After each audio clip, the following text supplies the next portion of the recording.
Vous êtes-vous déjà demandé ce que serait la vie d'un parent? Et si vous deveniez soudainement un parent? Et que votre parent devenait un adolescent? Eh bien, ça m'est arrivé et je suis venue ici pour vous raconter. Bonjour à tous, je m'appelle Evan et j'ai 17 ans. Mais ne vous laissez pas tromper par mon nom, car ce Evan est sorti tout droit de l'enfer. Je suppose que je n'ai jamais été un enfant facile. Quand j'étais plus jeune, j'avais beaucoup de crises de colère. Une fois, quand j'avais 8 ans, un garçon a pris le crayon vert que je voulais, alors je lui ai arraché et je l'ai cassé en deux. Il a fondu en larmes et la maîtresse s'en est mêlée et a essayé de m'envoyer dans le coin. Alors je lui ai crié dessus et je lui ai même fait quelques bleus. La maîtresse a convoqué mes parents et leur a dit que c'était la dernière chance et que j'étais expulsée. Quand ils sont venus me chercher, mon père a juste soupiré et est resté silencieux. Mais ma mère m'a crié dessus. « J'espère que tu es contente maintenant, Evan. Tu as fait honte à notre famille. Et maintenant, nous devons trouver une autre école qui accepte de te prendre. » Maintenant, 9 ans plus tard, la relation entre maman et moi est pire que jamais. On ne se met jamais d'accord sur quoi que ce soit. Pour être honnête, nous sommes comme des étrangères. Elle n'a absolument aucune idée de ce que c'est que d'être une adolescente. Et ces règles super strictes sont ridicules, telles que pas de petite amie avant mes 18 ans, pas de fête, pas d'alcool, interdit de rester dehors après 20h30, pas de nourriture malsaine. Non, non, non, non, non. Elle était une telle rabat-joie. Bon sang, qui était-elle pour essayer de me contrôler comme ça? Avec mon caractère, j'ai essayé de trouver un moyen de contourner ces règles stupides. J'ai fait croire que je faisais une soirée pyjama entre filles chez mon amie Clara. Puis, j'ai fini par aller à une fête. J'ai dit que j'étais à un club après l'école, alors qu'en fait, j'étais à un rencard avec un garçon.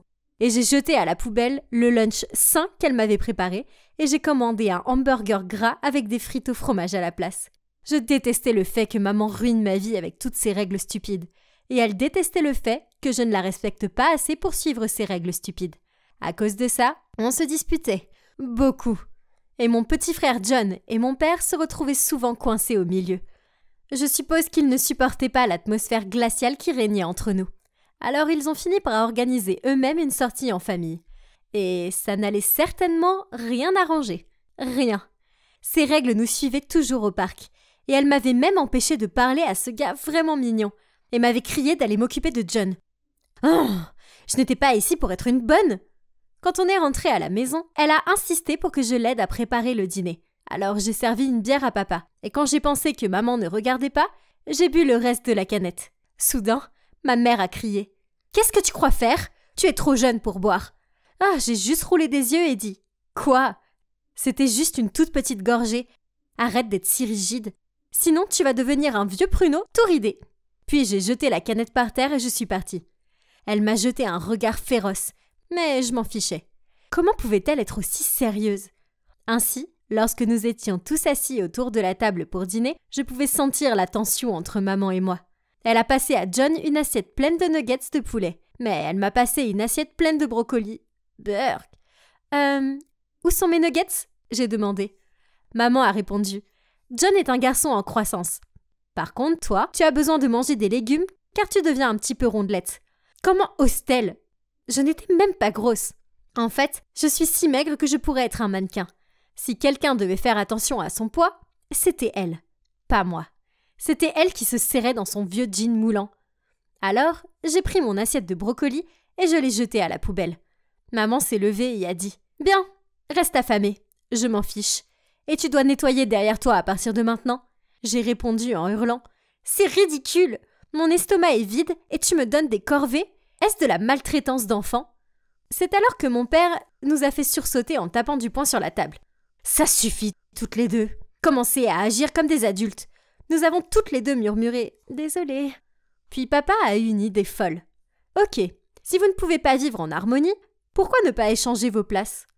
Maman et moi étions un peu confuses. « Qu'est-ce que tu veux dire ?» Je lui ai dit. « Eh bien, c'est simple. Evan, tu échangeras ta place avec maman et tu feras le ménage, les courses, le dîner. Tu t'occuperas de John et ainsi de suite. Tandis qu'Ariana, il regarde maman, tu revivras ton adolescence et tu iras à l'école. Disons, pendant 2 jours. » Maman semblait ravie à l'idée d'être moi. Quant à moi, je n'étais pas convaincue. Je veux dire, qui aime faire des corvées? De plus, demain à l'école, c'était le jour du pique-nique des classes, ce qui signifiait pas de cours, beaucoup de nourriture savoureuse et beaucoup de temps à contempler les garçons mignons. Mais maman semblait si excitée à l'idée d'être moi. Alors, j'ai décidé que je pouvais en tirer un avantage. « Ça veut dire que je n'ai pas à suivre de règles stupides ?» j'ai demandé. Et maman et papa ont hoché la tête en signe d'accord. « Ok alors, toutes les règles strictes sont supprimées. Ça veut dire que je peux manger du chocolat au lit ?» a demandé John. J'ai souri. Bien sûr que oui. Maman a juste haussé les épaules et a dit « D'accord maman. Maintenant, je dois préparer des trucs pour mon pique-nique. » Et elle a couru en haut, toute excitée. Ce serait un jeu d'enfant. Pas vrai? Je veux dire, à quel point pourrait-il être difficile d'être maman? Le lendemain matin, John m'a réveillée très tôt et a insisté pour que je lui fasse le petit déjeuner. Pendant que je versais des céréales dans un bol pour lui, maman est apparue. Elle portait son chapeau à l'envers. Bon sang, quelqu'un devait vraiment lui dire que ce n'était plus les années 90. « Amuse-toi bien, Ariana !» Je lui ai fait un clin d'œil. « Toi aussi, maman !» Elle m'a fait un clin d'œil en retour. Je l'ai regardée par la fenêtre alors qu'elle montait dans le bus scolaire. Et elle s'est tournée vers moi et a fait le signe de la paix. Bon sang, est-ce qu'elle pourrait être encore moins cool? Peu importe, elle pouvait être aussi ridicule qu'elle le voulait. Je m'en fichais, puisque j'avais la journée entière à la maison. Ou du moins, jusqu'à l'heure d'aller récupérer mon frère à l'école. Je n'ai pas pris la peine de charger le lave-vaisselle. J'ai évité l'énorme pile de linge et j'ai décidé de passer la matinée sur le canapé à regarder un film de gonzesse et à me vernir les ongles. Ah, c'était la belle vie. Quelques heures ont passé et je me suis tellement ennuyée et j'ai eu faim. Alors je suis allée dans la cuisine pour chercher de la nourriture. Mais les placards étaient vides. Alors j'ai remarqué une liste de courses et de l'argent sur le comptoir. À contre-cœur, je me suis dirigée vers le magasin du coin. Mais j'ai ignoré la liste et j'ai acheté plein de snacks. C'est moi la maman, c'est moi qui fixe les règles. Finalement, je me suis tellement ennuyée que j'ai fini par faire la lessive. Je ne savais pas vraiment ce que je faisais. Alors, j'ai tout jeté dans la machine. J'ai tripoté le cadran et j'ai espéré que tout irait bien. Puis mon téléphone a sonné. C'était Clara. Alors j'ai répondu et elle a dit « Hey, pourquoi ta mère est ici à ta place ?» Je lui ai parlé de l'échange et je lui ai demandé ce que ma mère faisait. Elle s'est tue pendant une seconde, puis elle a dit « Eh bien, elle apprécie vraiment le pique-nique. En fait, elle montre à Madame Puller ses compétences en matière de dubbing. » Quoi? Ma mère faisait du dubbing, ce que personne ne faisait plus, et devant notre ancien professeur de sciences. Est-ce qu'elle essayait de m'humilier? Peu importe. Ma mère pouvait s'y mettre. J'avais des tâches ménagères à faire. Bon sang, c'est quoi ces corvées? On dirait vraiment qu'elles ne finissent jamais. À la fin de la journée, j'étais tellement épuisée que j'ai commandé des plats à emporter pour tout le monde, et je me suis effondrée devant la télé. J'ai finalement eu l'occasion de rester dehors tard, mais je n'avais pas l'énergie pour le faire. Puis, le lendemain, alors que je faisais encore d'autres tâches ménagères, mon ami Patrick m'a envoyé une photo. C'était maman. Elle portait une tenue de pom-pom girl qui laissait apparaître son ventre. Quoi? Elle était juste à un match de foot décontracté. Personne ne s'habille pour ça. Puis, Patrick m'a envoyé une autre photo, sur laquelle maman tripotait ses cheveux et touchait l'épaule d'un sportif. Oh mon Dieu! Essayait-elle de le draguer? Peu importe. Je n'avais pas le temps pour ça. Je devais aller chercher John à l'école, puis aller à l'épicerie pour acheter des provisions pour le dîner. En arrivant à la maison, nous avons trouvé maman écroulée sur le canapé, entourée d'emballages et de canettes vides. En me voyant, elle a dit « Oh, tu es de retour ?» J'ai dit à John d'aller dans sa chambre, puis j'ai foncé vers maman et lui ai dit « C'est quoi tout ce bazar? Nettoie tout ça. » Elle m'a juste souri. « Non, tu ne nettoies jamais. Alors pourquoi devrais-je le faire? Après tout, nous avons échangé nos rôles, tu te souviens ?»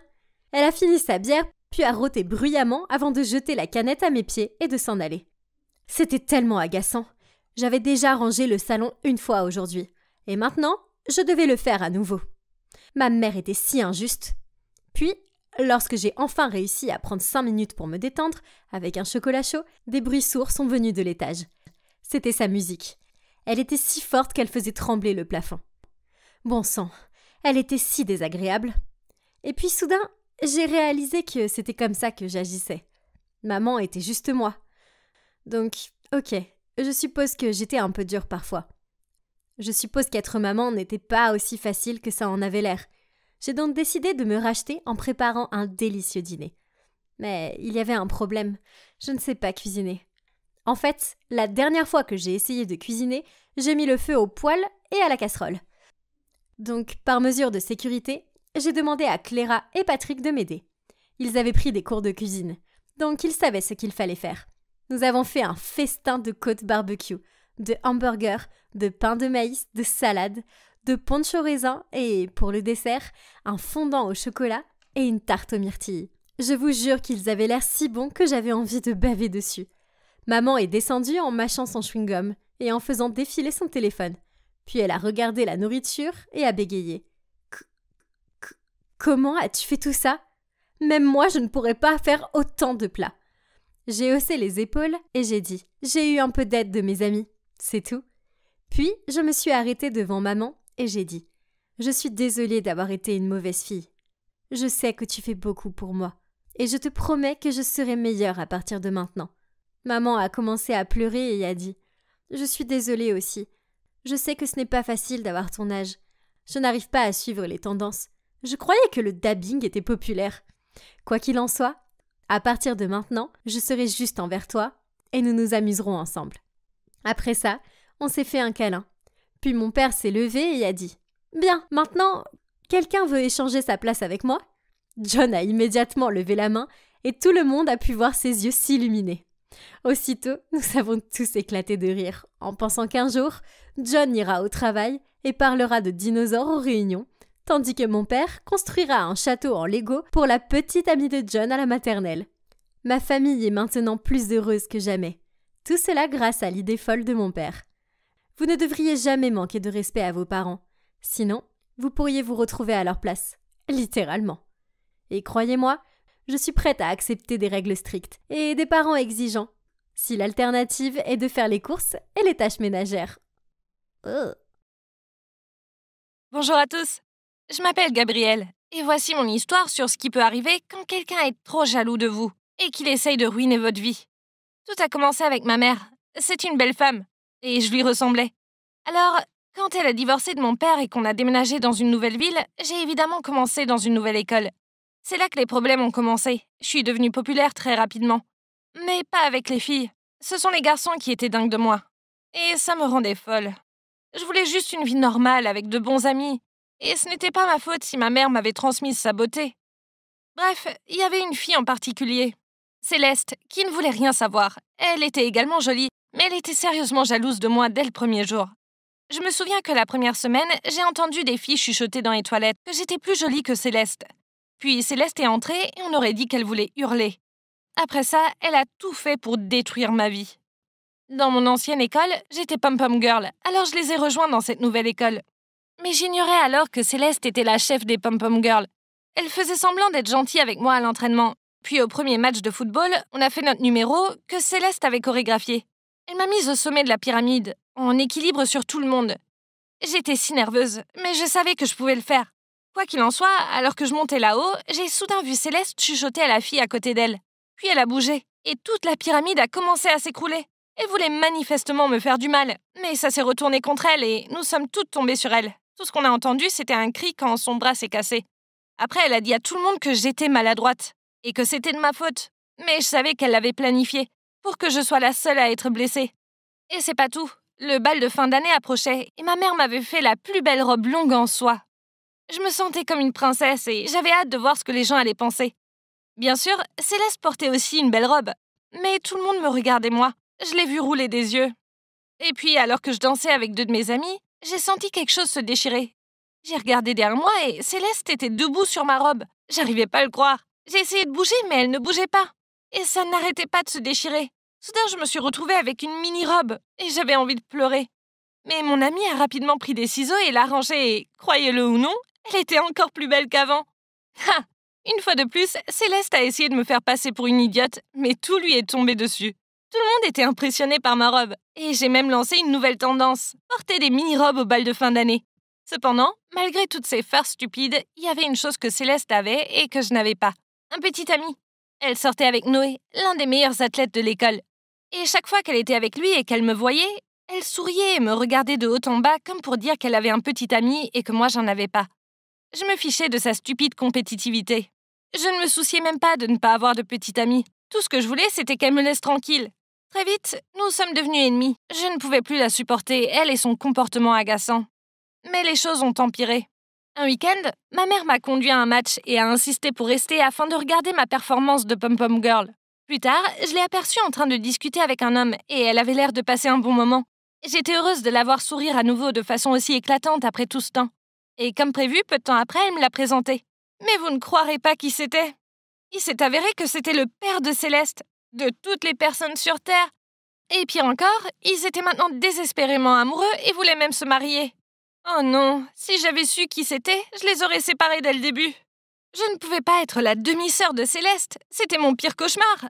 Et quand Céleste l'a découvert, elle a commencé à me traiter encore plus mal. Une fois, je marchais dans la cantine, quand soudain, quelqu'un m'a poussée. J'ai trébuché et j'ai heurté un garçon qui est tombé lui aussi. J'avais tellement mal, mais la douleur a vite disparu quand j'ai réalisé qui était le garçon. C'était Paul, le nouveau mec sexy qui venait de rejoindre le club d'athlétisme. Je m'excusais auprès de lui, mais il s'est contenté de rire et de dire que tout allait bien. Puis il m'a aidé à me relever et m'a emmené à l'infirmerie pour s'assurer que je n'étais pas blessée. Après, il m'a même demandé mon numéro. Je n'arrivais pas à le croire, j'étais en train de rougir pour un garçon. Ensuite, je suis retournée à la cantine, et il y avait Céleste qui me regardait avec colère. Je n'ai même pas eu à réfléchir à qui m'avait poussée. De toute évidence, c'était Céleste. Grâce à sa farce stupide, j'avais maintenant un mec mignon qui s'intéressait à moi. Et pour une fois, j'étais vraiment intéressée par lui aussi. Il n'a pas fallu longtemps pour qu'on devienne un couple. Et ensuite, nous sommes devenus inséparables. Je me rendais toujours à son entraînement de sport, et comme Noé était là aussi, Céleste était toujours là aussi. Elle me lançait des regards noirs dès qu'elle me voyait. Je comprenais pas quel était son problème. Bref, une fois, le club d'athlétisme a suggéré que nous allions tous voir un film, y compris les petites amies. Dans la salle de cinéma, Céleste s'est assise derrière moi et n'arrêtait pas de donner des coups de pied dans ma chaise. Je me suis retournée et je lui ai demandé d'arrêter, mais elle voulait rien entendre. Je sentais la colère monter en moi et j'ai cru que j'allais exploser. Mais je voulais pas me ridiculiser devant Paul, donc j'ai décidé que je devais rester aussi loin que possible de Céleste. C'était pas facile cependant. Notre école avait organisé une grande compétition d'athlétisme avec une autre école, et Paul s'entraînait donc tout le temps. Je m'asseyais toujours dans les tribunes pour le regarder, et le jour de la compétition, Céleste est venue s'asseoir à côté de moi. J'étais figée. Que voulait-elle faire? Au lieu de me faire une blague, elle m'a tendu une bouteille d'eau et m'a dit « Gabrielle, je veux plus être ton ennemie. Nous allons être sœurs. Alors faisons la paix, d'accord ?» Puis elle s'est tournée vers moi et a souri timidement. Waouh! Eh bien, ça c'était une surprise. Je me suis quand même sentie soulagée et j'ai dit « Je pensais que ce jour n'arriverait jamais. Je détestais que les choses soient si gênantes entre nous. » Céleste m'a juste souri à nouveau, et ensuite nous sommes descendus sur le terrain pour souhaiter bonne chance à Noé et Paul qui s'échauffaient pour la course. Enfin, la compétition a commencé. Céleste et moi étions assises ensemble, encourageant nos petits amis. Comme prévu, Paul a gagné le premier prix, et Noé est arrivé en deuxième position. J'étais si heureuse pour Paul, et j'ai couru sur le terrain pour le serrer dans mes bras. Mais soudain, des organisateurs se sont approchés de lui et l'ont escorté hors du terrain. J'avais aucune idée de ce qui se passait. Mais j'ai vu Céleste me sourire et s'éloigner. Pourquoi ce sourire? Après un moment, les organisateurs sont revenus et ont dit que Paul avait été pris en train de se doper. Donc maintenant, le premier prix irait à Noé.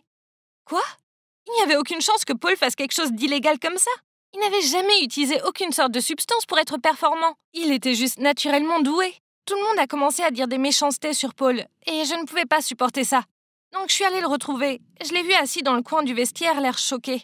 Quand il m'a vu, il a secoué la tête et a dit « Je n'ai pas eu recours au dopage. Tu dois me croire, Gabrielle. Je suis pas ce genre de gars.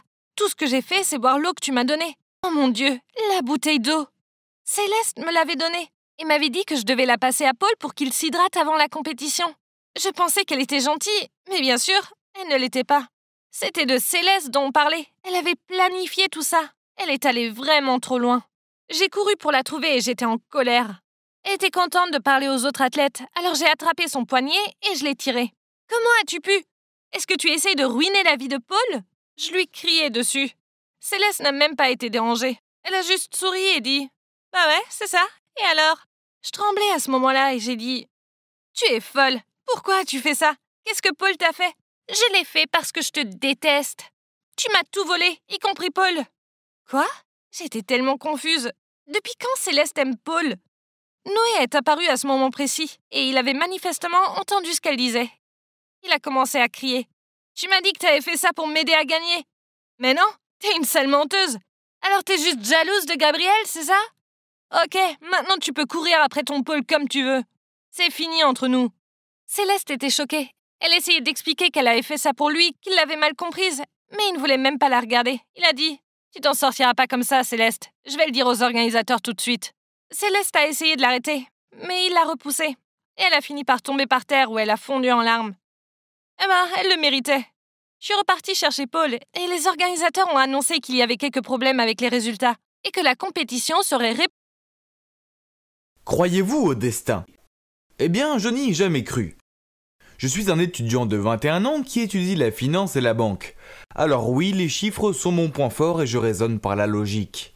Les horoscopes et les rencontres fortuites évidemment, mais j'ai ensuite rencontré quelqu'un qui a tout changé. Au fait, je m'appelle Kai et je vais vous raconter mon histoire. Tout a commencé un soir alors que j'étudiais.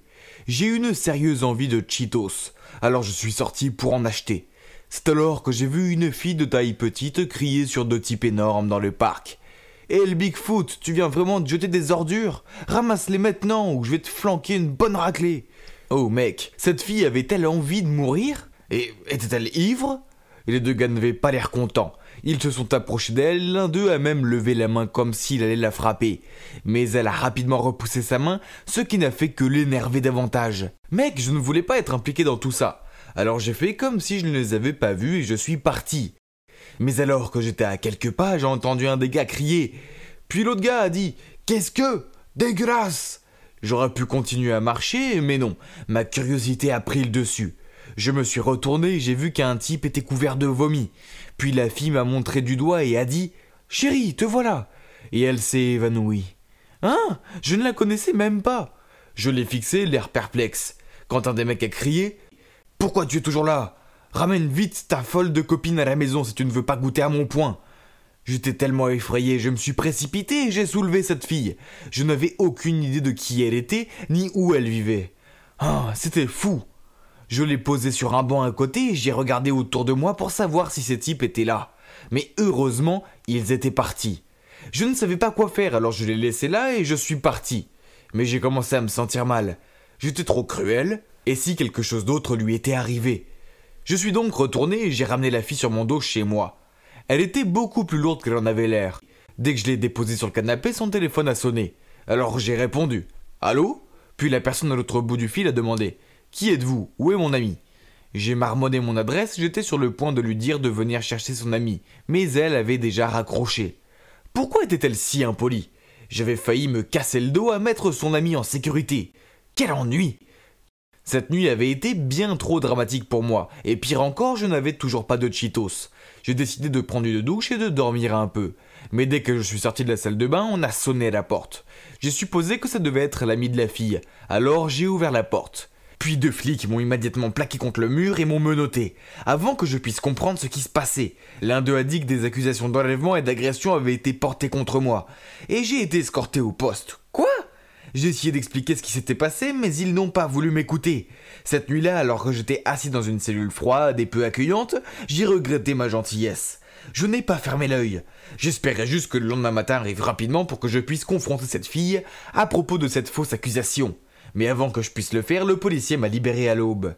La fille avait dessoulé et leur avait dit que ce n'était qu'un malentendu. Heureusement, elle se souvenait encore un peu. Sinon, je n'osais plus l'imaginer.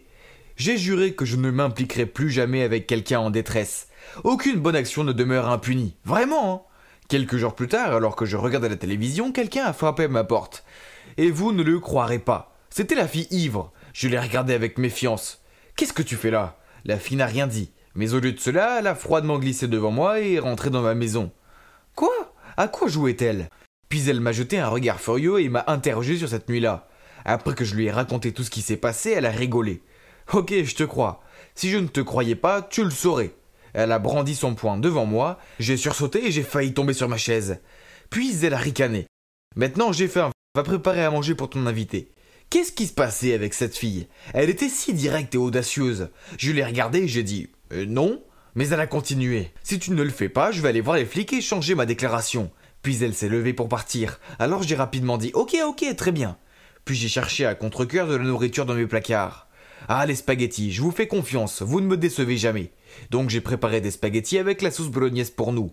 Pendant qu'elle mangeait, elle a dit « Au fait, je suis Nora. » la meilleure étudiante scénariste du pays. Elle m'a fait un clin d'œil, elle m'a remercié pour le repas et elle est partie. Ouf, ça doit s'arrêter là, n'est-ce pas? Eh ben non, il s'est avéré que ce n'était que le début. Le lendemain matin, elle m'a envoyé un texto. Viens me déposer à l'université le plus vite possible, sinon j'appelle les flics. Elle était sérieuse? Puis elle m'a envoyé un autre message avec son adresse et m'a dit de me dépêcher. Je me suis précipité là-bas et elle est montée dans ma voiture, m'a regardé et m'a dit « Tu es en retard !» Et c'est ainsi que je suis en quelque sorte devenu le serviteur de cette fille Nora. Ses appels et ses messages pouvaient arriver à tout moment, et elle me forçait toujours à faire des choses pour elle immédiatement. Une fois je faisais couler un bain quand elle m'a envoyé un message pour me demander de lui apporter du chocolat. Une autre fois elle m'a appelé à 2h du matin pour me dire qu'elle s'ennuyait et que je devais venir jouer à un jeu vidéo avec elle. Je suis aussi devenu son chauffeur Uber non rémunéré tous les jours, de la maison à l'école et le retour. Une fois je me suis endormi, alors Nora a bombardé mon téléphone de tonnes de textos et d'appels. Dès que j'ai répondu en somnolent, elle a utilisé à nouveau sa menace d'appeler les flics pour me forcer à être là dans 15 minutes. C'est une vraie épine dans le pied. Une autre fois, je venais de sortir de la maison pour aller traîner avec mes amis quand Nora est arrivée et a insisté pour que je l'emmène au cinéma. Elle n'acceptait pas de refus. Alors j'ai dû annuler avec mes amis et aller voir un film sans intérêt avec elle. Une fille si difficile, non? Mais bizarrement, au fil du temps, j'ai commencé à trouver Nora moins ennuyeuse et au contraire, je me suis retrouvé à sourire lorsqu'elle m'a envoyé un texto ou m'appelait. Les jours où elle ne me dérangeait pas, mon humeur semblait se dégrader. Est-ce que j'étais fou? Je veux dire, elle était mignonne, très spontanée, il n'y avait personne d'autre comme elle. Mais tout d'un coup, les messages et les appels ont cessé. Ne voulait-elle plus de moi? Nora me manquait. Plusieurs fois, j'ai dû me retenir de l'appeler. Je devrais être heureux d'être hors de son contrôle, non? Puis un jour, mon téléphone a sonné. C'était Nora. Viens au Starbucks dans la rue Vincent. Dépêche-toi, tu as 5 minutes. Bon sang, encore ce ton autoritaire. Pourtant, je me suis immédiatement rendu à cette adresse. Quand je suis arrivé, j'ai vu Nora avec un gars et une fille. Je me suis dirigé vers eux et je me suis assis. Nora m'a pris le bras. « Chérie, pourquoi es-tu si en retard ?» Je l'ai regardée avec surprise. Elle a souri et s'est tournée vers les deux autres. « Voici Kai, mon petit ami. »« Quoi? J'ai mal compris. Est-ce qu'elle vient de dire que j'étais son petit ami ?» Puis elle a dit « Kai, voici mon ancien meilleur ami Kim et son petit ami Greg, qui est aussi mon ex. Embarrassant, non? Mais je t'ai maintenant, donc on peut tous être amis. » En lisant la situation, j'ai réalisé que je devais jouer le jeu. Donc j'ai caressé ses cheveux et j'ai dit « Oui mon poussin, tout ce que tu veux. » Ma réplique tendre a semblé fonctionner car elles ont toutes les deux eu l'air agacées et sont parties. Alors je me suis tourné pour regarder Nora et j'ai bégayé. « Tu viens de dire que je suis ton petit ami ?» Nora a dit froidement « Oui, ça ne te dérange pas.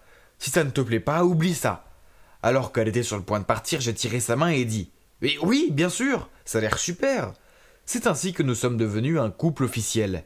Nous avons eu quelques rencarts et elle était toujours aussi exigeante, même si je ne voulais pas qu'il en soit autrement. Puis une fois, après un mois de fréquentation, Nora m'a traîné jusqu'à un lac de cygnes dans un parc voisin.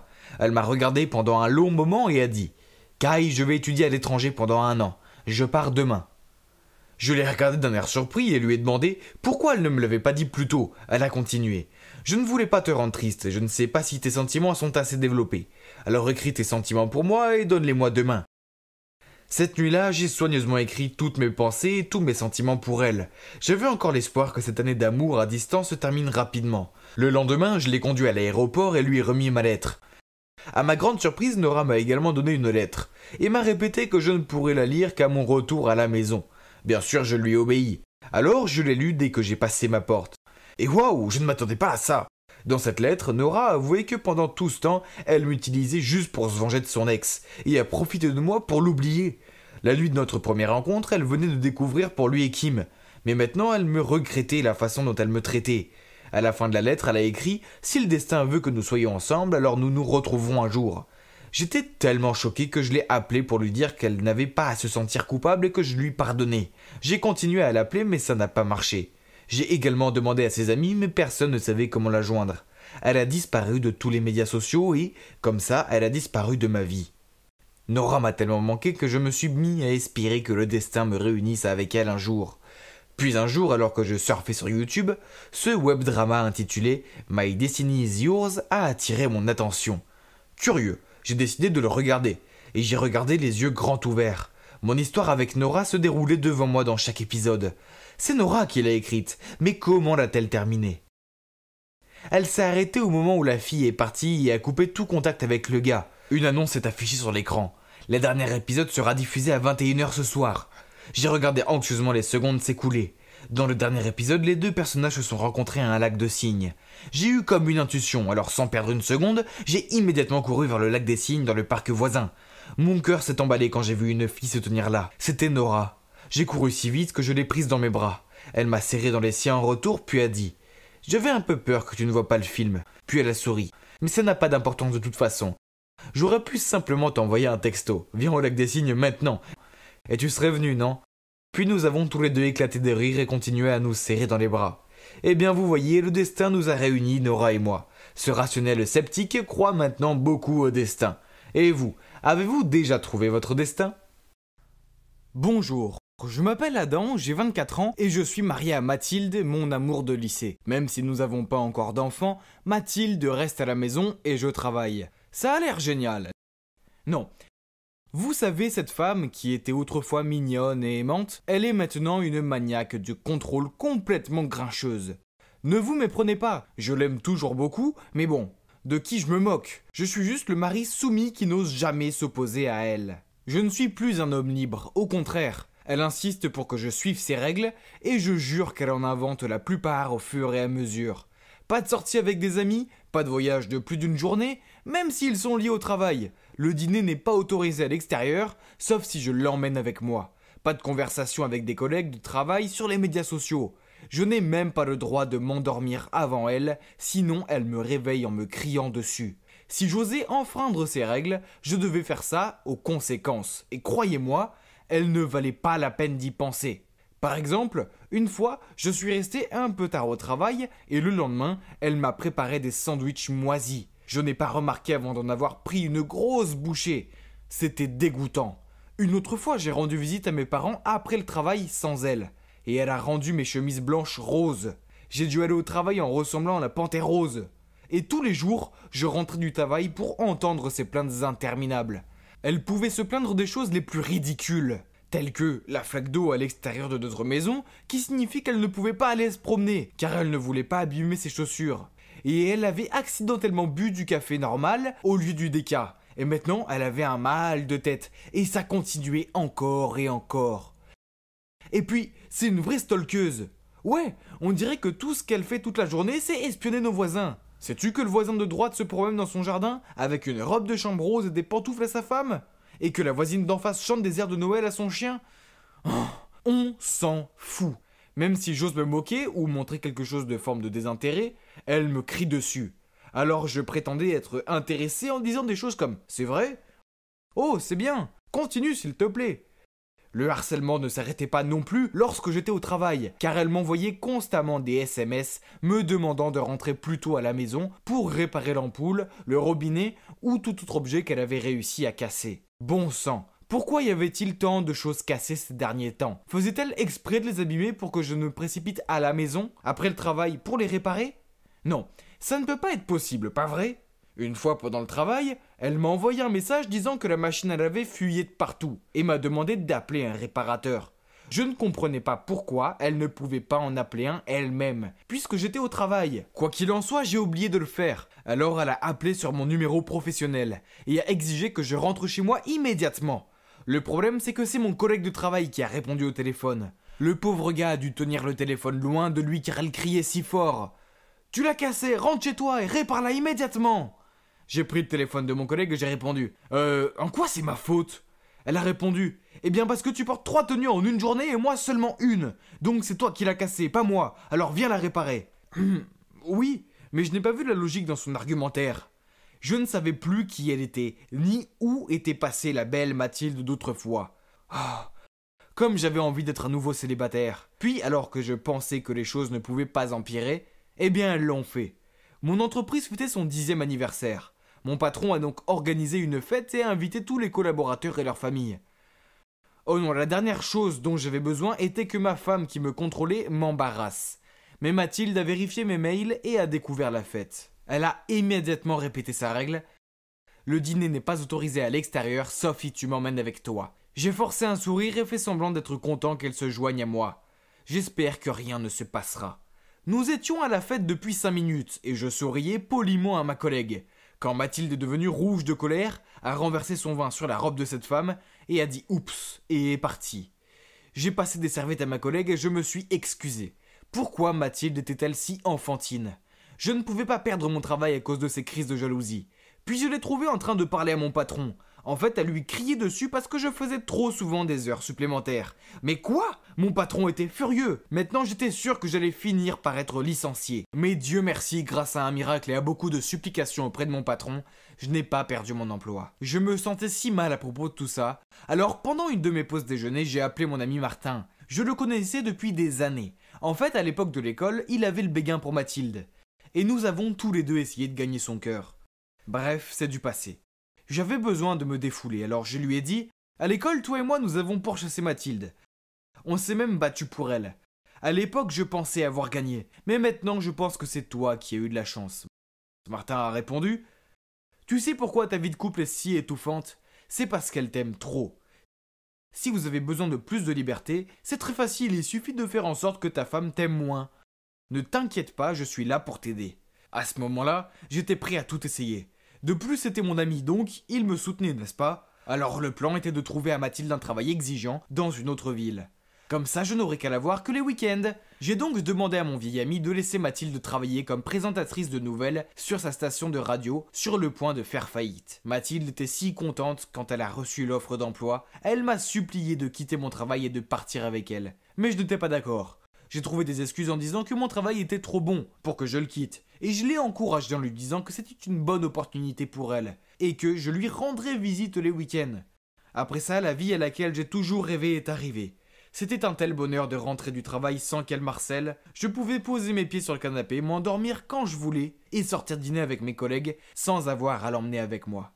Mais la maison était calme, trop calme. Oui, il n'a pas fallu longtemps pour que je me trouve à me languir d'elle. J'ai même dormi en serrant un de ses pulls.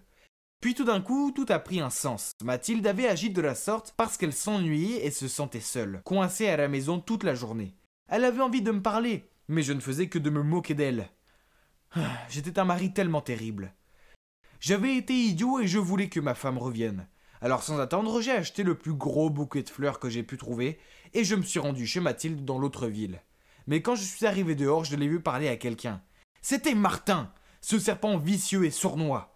Puis je l'ai vu prendre sa main. Je me suis précipité vers lui et lui ai donné un coup de poing dans le nez. Mathilde a paniqué. « Adam, tu es fou, qu'est-ce que tu fais ?» Puis elle a regardé le nez de Martin qui saignait. J'étais furieux, alors j'ai lâché. « C'est un menteur, il m'a dit de te renvoyer juste pour pouvoir s'introduire dans ta vie. » Elle m'a regardé avec surprise et a balbutié. « Quoi? Tu m'as renvoyé? J'ai gagné ce travail et j'ai choisi cette vie. » Non, j'ai secoué la tête. C'est moi qui ai tout organisé, je suis désolé, je suis un idiot. J'étais sur le point d'embrasser Mathilde, mais elle m'a repoussé et a dit « Tu t'ennuies avec moi? Pourquoi tu n'as pas... Tu es un lâche !» Après cela, Mathilde a couru dans sa maison et a fermé la porte à clé. Je l'ai supplié de m'écouter, mais elle m'a ignoré. Je n'avais pas d'autre choix que de rentrer chez moi triste et seul. Je suis retourné chez elle chaque jour et j'ai essayé de m'excuser. Mais elle n'a jamais répondu à la porte. Chaque jour, j'ai laissé un cadeau sur le pas de sa porte, comme un gâteau au chocolat, une peluche pingouin, car c'est son animal préféré, et une photo de nous deux. Elle a pris les cadeaux, mais elle ne répondait toujours pas. Mais un soir, alors que j'attendais devant chez elle, je l'ai vue courir vers moi. Serait-ce qu'elle m'avait pardonné et qu'elle venait m'embrasser? Mais non, un bandit l'a poursuivie et essayait de s'emparer de son sac à main. Je me suis précipité et j'ai plaqué ce bandit sur le sol. Elle avait tellement l'air soulagée que je sois là pour la sauver, qu'elle m'a serré dans ses bras. Après cela, elle m'a pardonné et elle est retournée chez elle. J'ai définitivement appris ma leçon maintenant. Je devrais toujours apprécier le bonheur que j'ai eu au lieu de la prendre pour acquis. Mais je suppose que je vais devoir vivre sur le fil du rasoir pour le reste de ma vie, de peur qu'un jour Mathilde découvre le grand secret que je garde. Eh oui, c'est moi qui ai engagé ce bandit. Surprise! Ce secret devra m'accompagner dans la tombe. Ou Mathilde m'enverra elle-même 6 pieds sous terre. Ou je ne sais pas.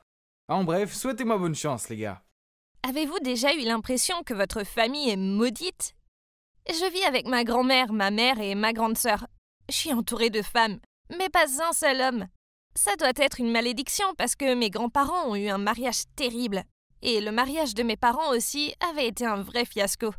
Donc ça a rendu ma mère et ma grand-mère super allergiques aux hommes. Elles pensaient que tous les hommes étaient dangereux. Et nous avertissaient toujours, ma sœur et moi, de ne pas nous approcher des garçons. Au fait, je m'appelle Myriam et ma sœur s'appelle Axel. C'est la gentille qui écoute toujours ce que disent maman et grand-mère.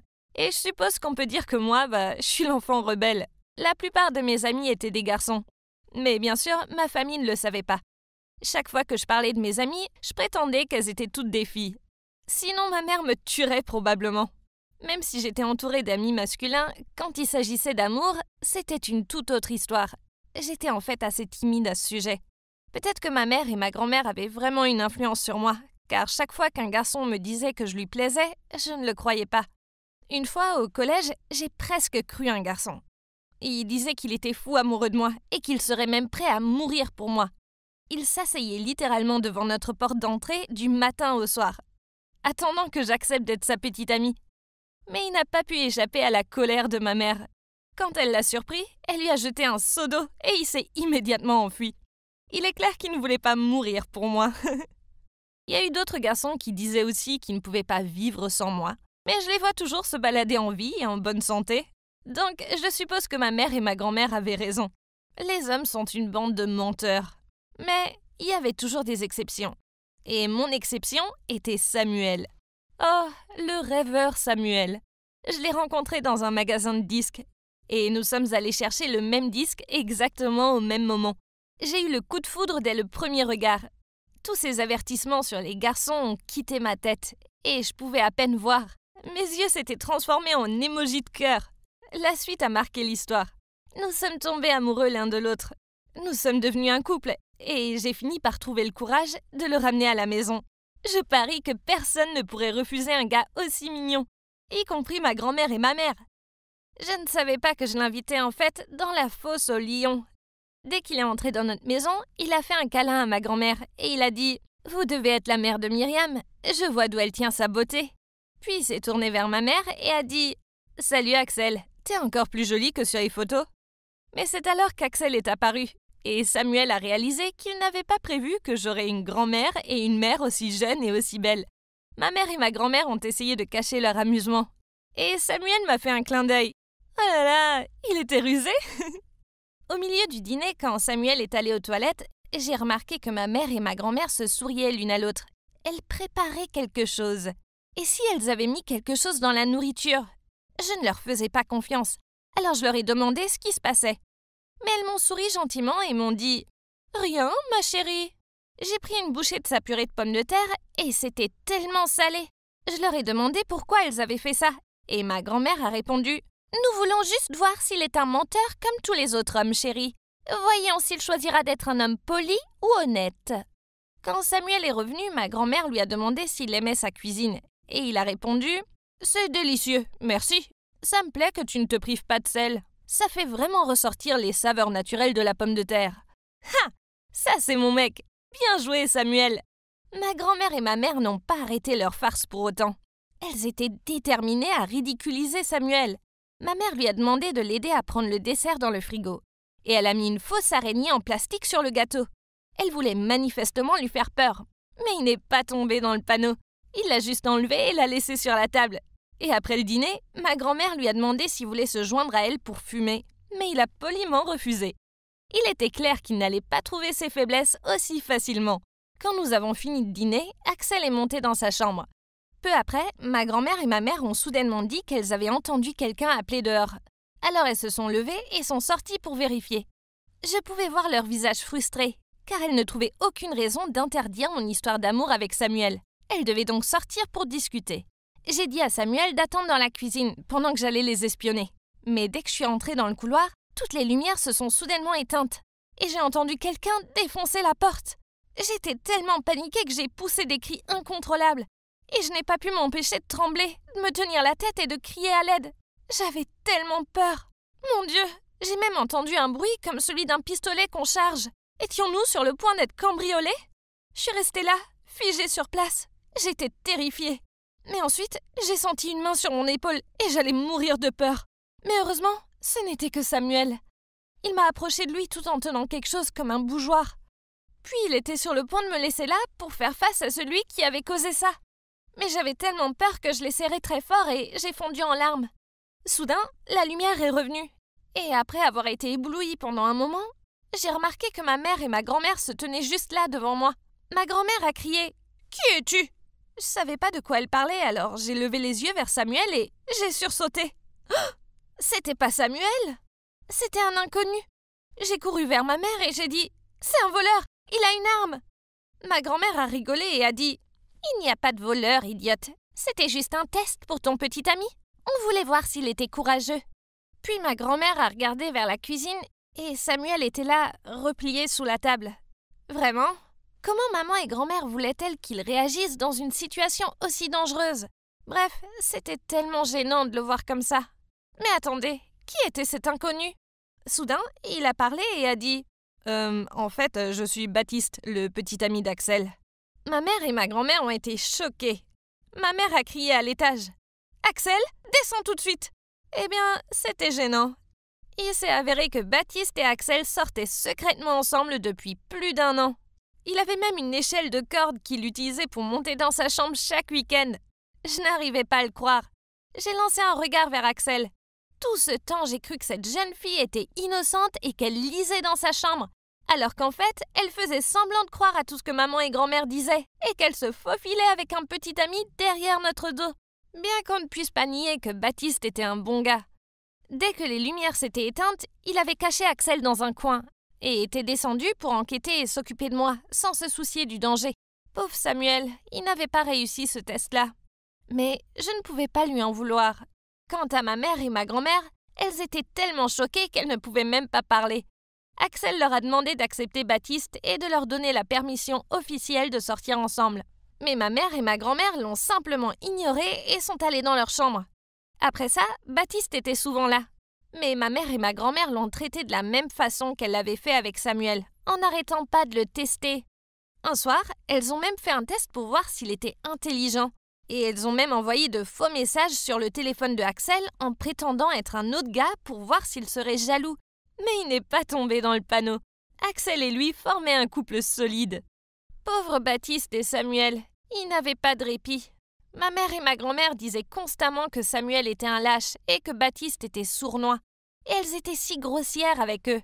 J'ai réalisé qu'aucun homme ne pourrait jamais les satisfaire. Leur passé les hantait toujours et leurs préjugés étaient si extrêmes. Mais peu importe à quel point elles détestaient nos petits amis, Axel et moi n'allions pas abandonner. L'anniversaire de ma grand-mère est arrivé. Et Axel et moi avions dit que nous avions un gros cadeau pour elle.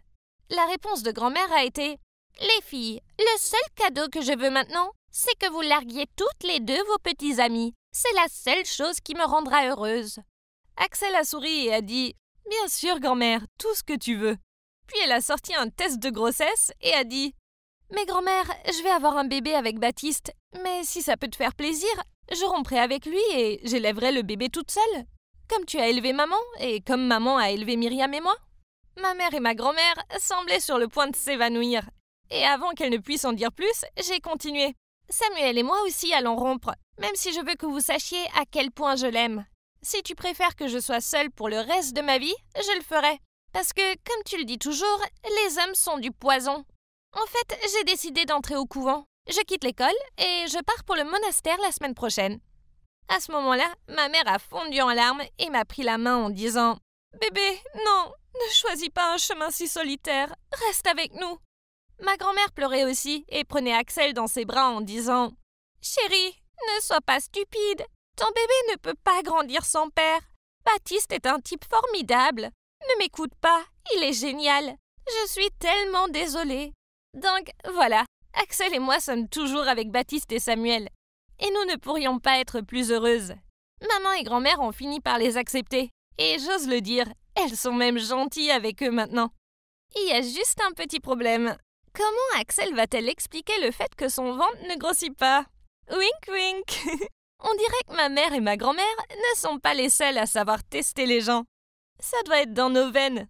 Souhaitez-nous bonne chance. Hey, je m'appelle Gabriel, j'ai 23 ans. Je viens de Hambourg et j'ai une question. Vous devez avoir entendu parler de la K-pop, n'est-ce pas? Alors y a-t-il des fans de K-pop parmi vous? Bien sûr que j'en suis un. Pour être plus précis, je suis un ARMY, un vrai stan de BTS. Oh, et pour ceux qui ne le savent pas, stan est un mot familier pour dire que vous êtes un grand fanatique de quelque chose. Quoi qu'il en soit, je peux dire fièrement que je suis obsédé par la K-pop. Et c'est tellement amusant, n'est-ce pas?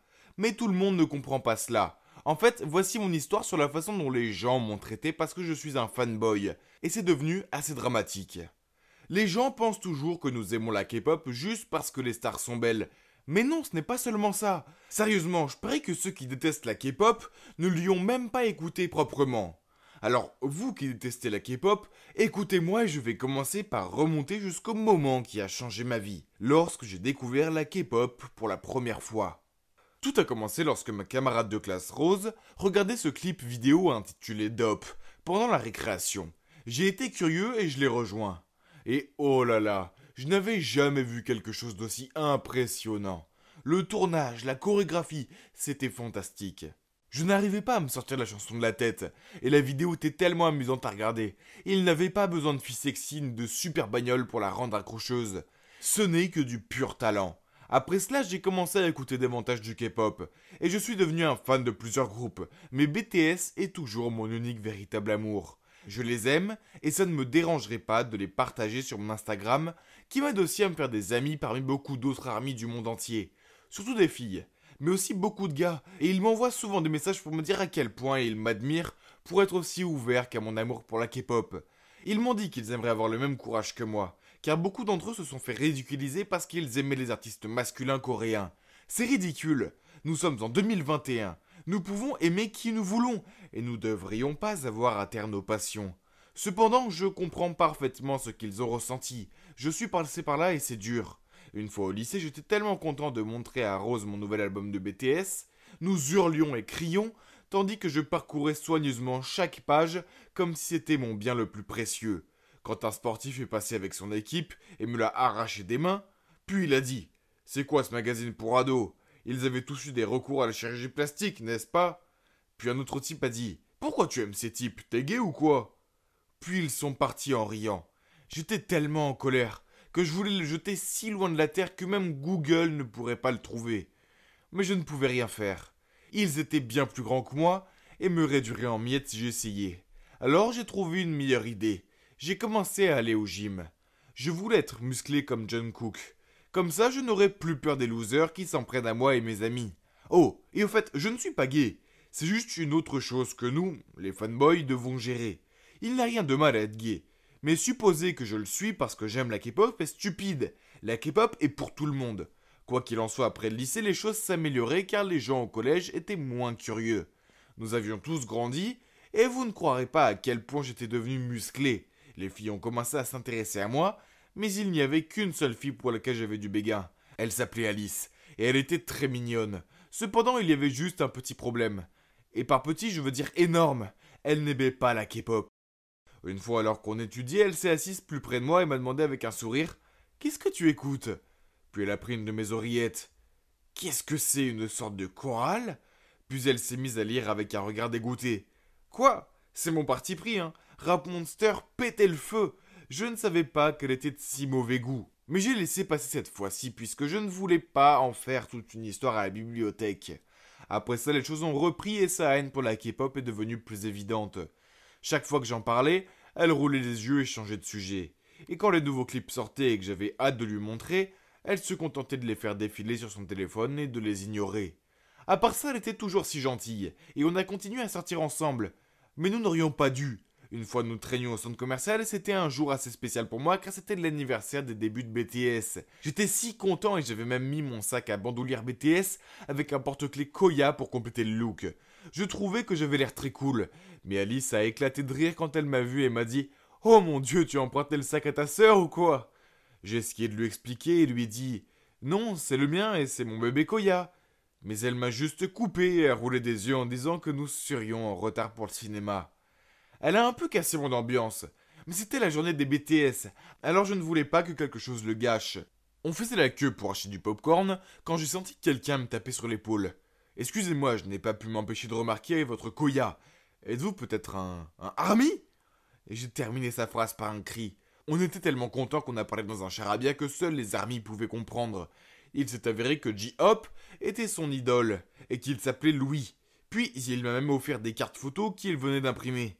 J'étais tellement plongé dans la conversation avec lui que j'ai oublié qu'Alice était là. jusqu'à ce que Luis lui dise « Oh, hey, c'est qui ton idole? Je ne pourrais avoir des cartes pour toi aussi. » Alice a pris un air offensé et a dit « Vous êtes malade? Quelle paire de tarés! J'en ai assez de ces trucs de K-pop. » Puis elle est partie en trombe. Nous sommes restés abasourdis. Mais bon, si elle ne pouvait pas respecter mon hobby et m'aimer pour ce que je suis, alors très bien, bon débarras Alice. Après cela, Louis et moi sommes allés dans un café pour parler de tout ce qui concerne BTS. Et jusqu'à ce jour, nous sommes toujours bons amis, et je suis reconnaissant d'avoir mis un terme à ma relation avec cette horrible fille. Après cette relation, j'ai laissé ma vie amoureuse un peu de côté, car j'étais occupé à regarder des vidéoclips en streaming, à voter pour BTS lors des remises de prix, et à suivre tout leur contenu en plus de mes études. J'étais parfaitement heureux de vivre ma petite vie de fanboy, sans aucune fille. Mais un jour, tout a changé. J'étais dans le bus pour aller en cours, car je ne me sentais pas assez bien pour conduire après une nuit blanche à regarder un live stream de BTS. J'ai dû m'assoupir parce qu'à l'instant d'après, je me suis réveillé et je m'appuyais sur l'épaule d'une fille. Je me suis rapidement excusé auprès d'elle, et elle a simplement ricané.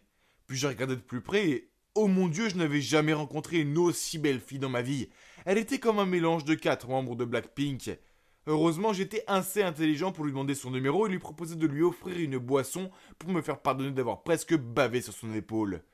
Après la classe, nous nous sommes rencontrés dans un Starbucks et nous avons immédiatement sympathisé. Son nom était Emma et elle était si intelligente et jolie.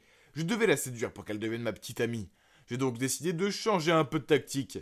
J'attendrai un peu avant de lui dire que j'étais un fanboy, et je me suis plutôt appliqué à en savoir plus sur elle d'abord et à lui faire comprendre qu'elle me plaisait vraiment. Puis au moment opportun, je partagerai avec elle ma passion pour la K-pop. Très vite, nous sommes devenus très proches et nous faisions tout ensemble, et j'ai finalement senti que le moment était venu. Je l'ai raccompagnée chez elle et j'ai décidé de mettre ma playlist de K-pop. À ma grande surprise, elle a semblé intéressée et m'a demandé ce que c'était. Je lui ai dit à quel point j'aimais ça, puis je lui ai demandé nerveusement « Ça ne te fait vraiment rien parce que d'habitude, quand je le dis aux gens, ils se moquent de moi. » Elle a juste souri et a dit « Ok, maintenant c'est mon tour. » Puis elle a mis du death metal, ce qui m'a presque fait dresser les cheveux sur la tête. Elle a ri et a dit « Je sais ce que tu ressens, le death metal n'est pas non plus la tasse de thé de tout le monde. Mais bon, on a le droit d'aimer ce qu'on veut, non? Je respecte le fait que tu aimes la K-pop. » Oh mon Dieu, Emma pourrait-elle être plus parfaite? J'ai hâte de lui montrer ma chambre aussi. Mais de façon inattendue, la nuit où je l'ai invitée, son visage a changé quand elle a vu tous mes posters et mes merch. Je lui ai montré mes collections, mes poupées, mes photos, mais elle s'est contentée de sourire et de me fixer. Puis elle a pris sa main et a dit « Gabriel, c'est vraiment cool. Mais tu ne penses pas que c'est peut-être un peu trop? Je sais que tu les aimes, mais tu devrais peut-être commencer à dépenser ton argent pour des choses concernant ton avenir aussi. » Puis elle m'a dit qu'elle voulait rentrer à la maison. Je ne peux pas nier que j'ai été blessé. Mais je savais que c'était la bonne fille pour moi, et qu'elle avait juste besoin d'un peu de temps pour comprendre que c'était plus qu'un simple hobby pour moi. J'étais donc déterminé à lui faire aimer la K-pop. J'ai commencé à lui envoyer des chansons, à lui recommander des émissions coréennes à regarder. Une fois, j'ai même prétendu que je l'emmenais en pique-nique. Mais je l'ai emmenée à Army Fest. Emma s'est laissée faire, mais elle ne semblait toujours pas intéressée. Puis la meilleure des nouvelles est arrivée. J'ai découvert que BTS allait donner un concert à Londres. Je voulais absolument y aller et j'ai parlé à Emma de prendre l'avion pour le concert. Mais elle a dit « Gabriel, n'est-il pas le même jour que notre concours de marketing? Il y aura des chasseurs de tête là-bas. Et tout, tu ne peux pas le manquer. C'est ta chance de décrocher un bon emploi. » Je m'en fichais et j'ai répondu en plaisantant « Mais j'ai attendu de les voir toute ma vie. C'est un rêve qui se réalise. Qui a besoin d'un travail quand on a BTS? Je vais à Londres, bébé. » Mais Emma n'a pas ri. En fait, elle s'est mise en colère et a commencé à me crier dessus en me disant que j'étais si immature et que si je ne grandissais pas bientôt, elle ne pourrait plus être avec moi. Elle a même pleuré en disant qu'elle avait besoin d'un homme responsable qui pensait à son avenir et elle est partie en courant. Après ça, c'était silence radio. J'étais coincé dans un dilemme. C'était mon plus grand rêve de voir BTS en concert. Mais pourquoi je me sentais si mal? J'ai décidé d'attendre quelques jours pour réfléchir et j'ai fini par réaliser qu'il y aurait d'autres concerts, n'est-ce pas? Je ne pouvais vraiment pas rater le concours. Je veux dire, comment pourrais-je soutenir BTS sans argent? J'avais besoin d'un travail. Alors même si cela a brisé mon cœur de fan, j'ai dit à Emma que j'allais laisser tomber le concert cette fois-ci et aller au concours. Emma a immédiatement souri et a dit « Vraiment? Je suis si fier de toi, Gabriel. » Puis elle m'a donné un gros bisou et je me suis rappelé que cela en valait la peine et qu'au moins j'avais toujours ma petite amie. Mais soudain Emma a recommencé à parler. « Gabriel, il y a quelque chose que je dois te dire. En fait... Le professeur Dubois m'a dit que le concours a été reporté temporairement. Donc c'était juste un test. » Puis elle a dit qu'elle voulait juste voir si je pouvais trouver mes priorités. Elle aimait ma passion pour la K-pop, mais tout doit être équilibré et elle voulait s'assurer que je prenais les autres parties de ma vie aussi sérieusement que la K-pop. Puis elle m'a tendu son téléphone et m'a dit « Regarde, je n'arrivais pas à y croire, c'était 2 tickets pour le spectacle de BTS, elle les avait achetés pour moi, j'étais si heureux que j'ai fondu en larmes et je n'ai pas pu m'empêcher de les serrer dans mes bras. Je pensais que c'était le plus beau moment de ma vie, mais le concert de BTS l'était encore plus, surtout qu'Emma était à mes côtés. Nous sommes toujours ensemble et devinez quoi? Elle a même pris parti pour Jin maintenant. Elle est vraiment la fille parfaite pour moi et j'ai hâte de passer ma vie avec elle. Si en 2031 vous voyez une famille de 4 personnes crier à tue-tête un concert de BTS, il y a de fortes chances que ce soit moi, Emma et nos futurs enfants. Ne soyez pas timide, venez dire bonjour. La famille, c'est compliqué. C'est vrai. Je pensais que ma famille était la plus heureuse possible. Mais non, tout comme une bulle s'explose quand elle devient trop grande. Maman et papa se sont séparés après une grosse dispute stupide. Après ça, mon père a déménagé. Moi et ma petite sœur Katie avons eu un choix difficile. L'un de nous resterait ici avec maman et l'autre irait vivre avec papa et sa nouvelle copine, Zara. Cathy est vraiment douce, gentille et sensible. Alors je ne pensais pas que bouleverser sa vie et la faire vivre avec une nouvelle belle-mère serait une bonne idée. Je suis un grand frère, protéger ma petite sœur était mon devoir. Donc, c'était réglé. Katie est restée avec maman et j'ai emménagé avec papa et Zara. Quelques mois plus tard, maman est tombée amoureuse d'un certain Valentin et l'a épousé. Je n'étais pas très convaincu par Valentin. Je ne l'avais rencontré que quelques fois, mais il semblait trop prétentieux à mon goût. Bref, revenons à papa, et il s'avère que ma vie avec eux était une partie de plaisir. Et il me laissait sortir quand je voulais, et il me faisait à peine faire des tâches ménagères. Au contraire, Zara n'était pas une personne méchante. Elle me traitait comme un membre de la famille, et, pour mon 16e anniversaire, elle a même suggéré à mon père de me surprendre avec ma propre voiture. Des jours heureux. Mais il y avait un hic. D'après les messages de ma sœur, je sentais que les choses n'étaient pas si roses avec elle. Donc je suis allé lui montrer ma nouvelle voiture. Enfin, c'était juste une excuse pour aller vérifier comment ça se passait. Je suis entré dans la maison pour trouver Katie en train de vider le lave-vaisselle. Elle pleurait. Je comprends, les tâches ménagères sont nulles, mais ce n'était pas assez terrible pour faire pleurer quelqu'un. Il y a quelque chose qui cloche. Je lui ai préparé une boisson et on s'est assis et on a parlé. Elle m'a dit que c'était Valentin, qu'il ne l'aimait pas et qu'il lui causait toujours des problèmes. Katie a dit « Il m'a toujours considéré comme une épine dans le pied, car il voulait que maman passe tout son temps avec lui. Il exigeait que je fasse toutes les tâches ménagères, mais quand maman rentrait du travail, il disait qu'il les avait faites. Si j'essayais de lui poser des questions à ce sujet, il me mettait dans le pétrin et en racontant des mensonges à maman à mon sujet. Comme la fois où il a dit que je l'avais insulté et que j'avais volé 20 $ dans son portefeuille. Je n'ai pas aimé ce que j'ai entendu, donc je lui ai demandé « As-tu essayé de dire à maman ce qui se passe ?» Elle a hoché la tête et a soufflé. Oui, elle a dit que je suis juste paresseuse et jalouse. J'ai répondu. On dirait que maman est aveuglée par l'amour. Ne t'inquiète pas, sœurette. Elle va bientôt revenir à la raison. Elle a retenu ses larmes et a dit. Je l'espère, Thomas, parce que ça craint vraiment ici. Je lui ai dit de me prévenir la prochaine fois que Valentin faisait quelque chose de louche. Waouh, il s'avère que ce type aime donner des coups bas. Quelques jours plus tard, il a remplacé l'huile de cuisson par du whisky. Et quand maman a commencé à cuisiner, tout a pris feu. Valentin s'est précipité à la rescousse et il a accusé Katie en disant qu'il l'avait vue tenir la bouteille de whisky hier soir. Mais il a supposé qu'elle essayait simplement de la voler. Puis il a dit à maman que Katie avait insisté pour qu'il cuisine son steak. Donc la farce devait lui être destinée. Maman l'a tout de suite cru et l'a puni en lui faisant manquer le bal de l'école et en lui faisant faire des tâches ménagères à la place. Pauvre Katie, elle était si bouleversée. Mais une semaine plus tard, Valentin le sournois a encore frappé. Cette fois, Katie l'a vu remplacer la mayonnaise light de maman par de la mayonnaise complète. Katie s'est précipitée chez maman pour l'attraper en flagrant délit, mais quand elle est arrivée, elle l'a vu étaler de la mayo light sur son bagel. Maman a crié sur Katie pour avoir dit des mensonges sur son beau-père, et l'a punie encore une fois. C'était nul. Ma sœur est la plus gentille des filles, et elle ne mérite pas ça. Sans parler du fait que certaines de ses farces semblent dangereuses. Pas tant celle de la mayonnaise, mais celle du feu aurait pu mal finir. Ce Valentin devait arrêter de jouer, et il était temps que je lui montre que personne ne s'en prend à ma petite sœur. Donc j'ai suggéré que nous échangions les choses pendant quelques semaines. Katie irait vivre avec papa et apprendrait à connaître Zara, et moi j'irais vivre avec maman et apprendrais à connaître Valentin. Il est clair que Valentin savait qu'il ne pouvait pas m'embêter, donc la première semaine, il est resté hors de mon chemin. J'ai utilisé ce temps pour faire le plein, me relaxer, apprécier la cuisine de maman et préparer ma vengeance. Quand la deuxième semaine est arrivée, j'étais prêt à faire de la vie de Valentin une misère. Sacré vénard de Valentino. Maman travaillait très dur car Valentin avait perdu son emploi. Alors, en bon fils que je suis, je l'ai conduite à l'épicerie. Maman était si heureuse de mon aide et elle m'a promis de me faire mon omelette préférée. Quand nous sommes rentrés à la maison, maman a appelé Valentin pour qu'il vienne aider à porter les sacs à l'intérieur. Il a essayé de l'impressionner en les portant tous à la fois. Mais l'un d'eux s'est ouvert et les provisions sont parties dans tous les sens, y compris la boîte d'œufs.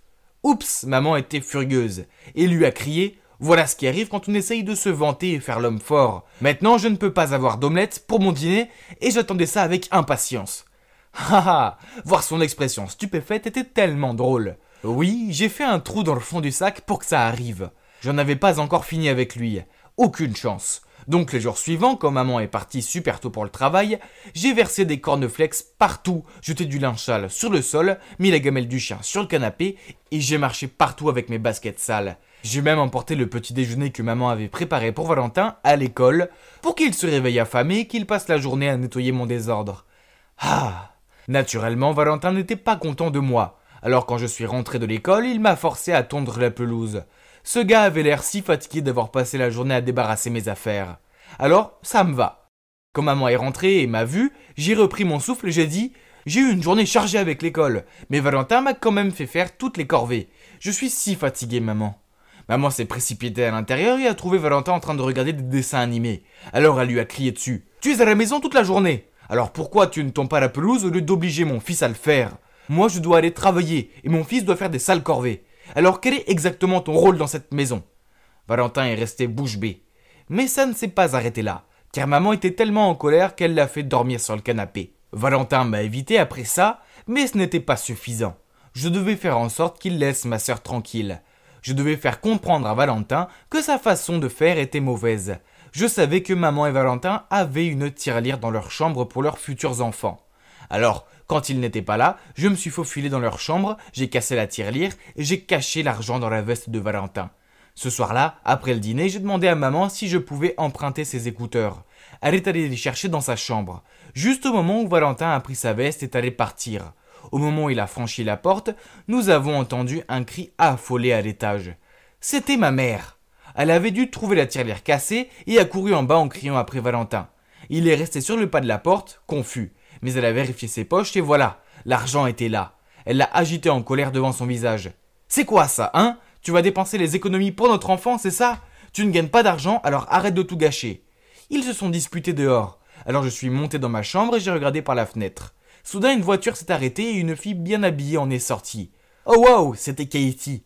Elle a couru vers maman et l'a prise dans ses bras. Puis papa et Zara sont apparus. Il s'avère que Katie a passé un bon moment chez papa. Zara a toujours voulu avoir une fille.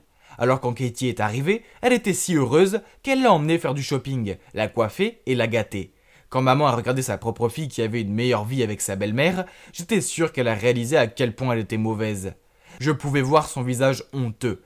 Je me suis précipité en bas et j'ai salué ma sœur. Puis je me suis tourné vers maman et lui ai dit « Maman, tu devrais t'occuper davantage de Katie. Tu vois, Valentin me maltraitait.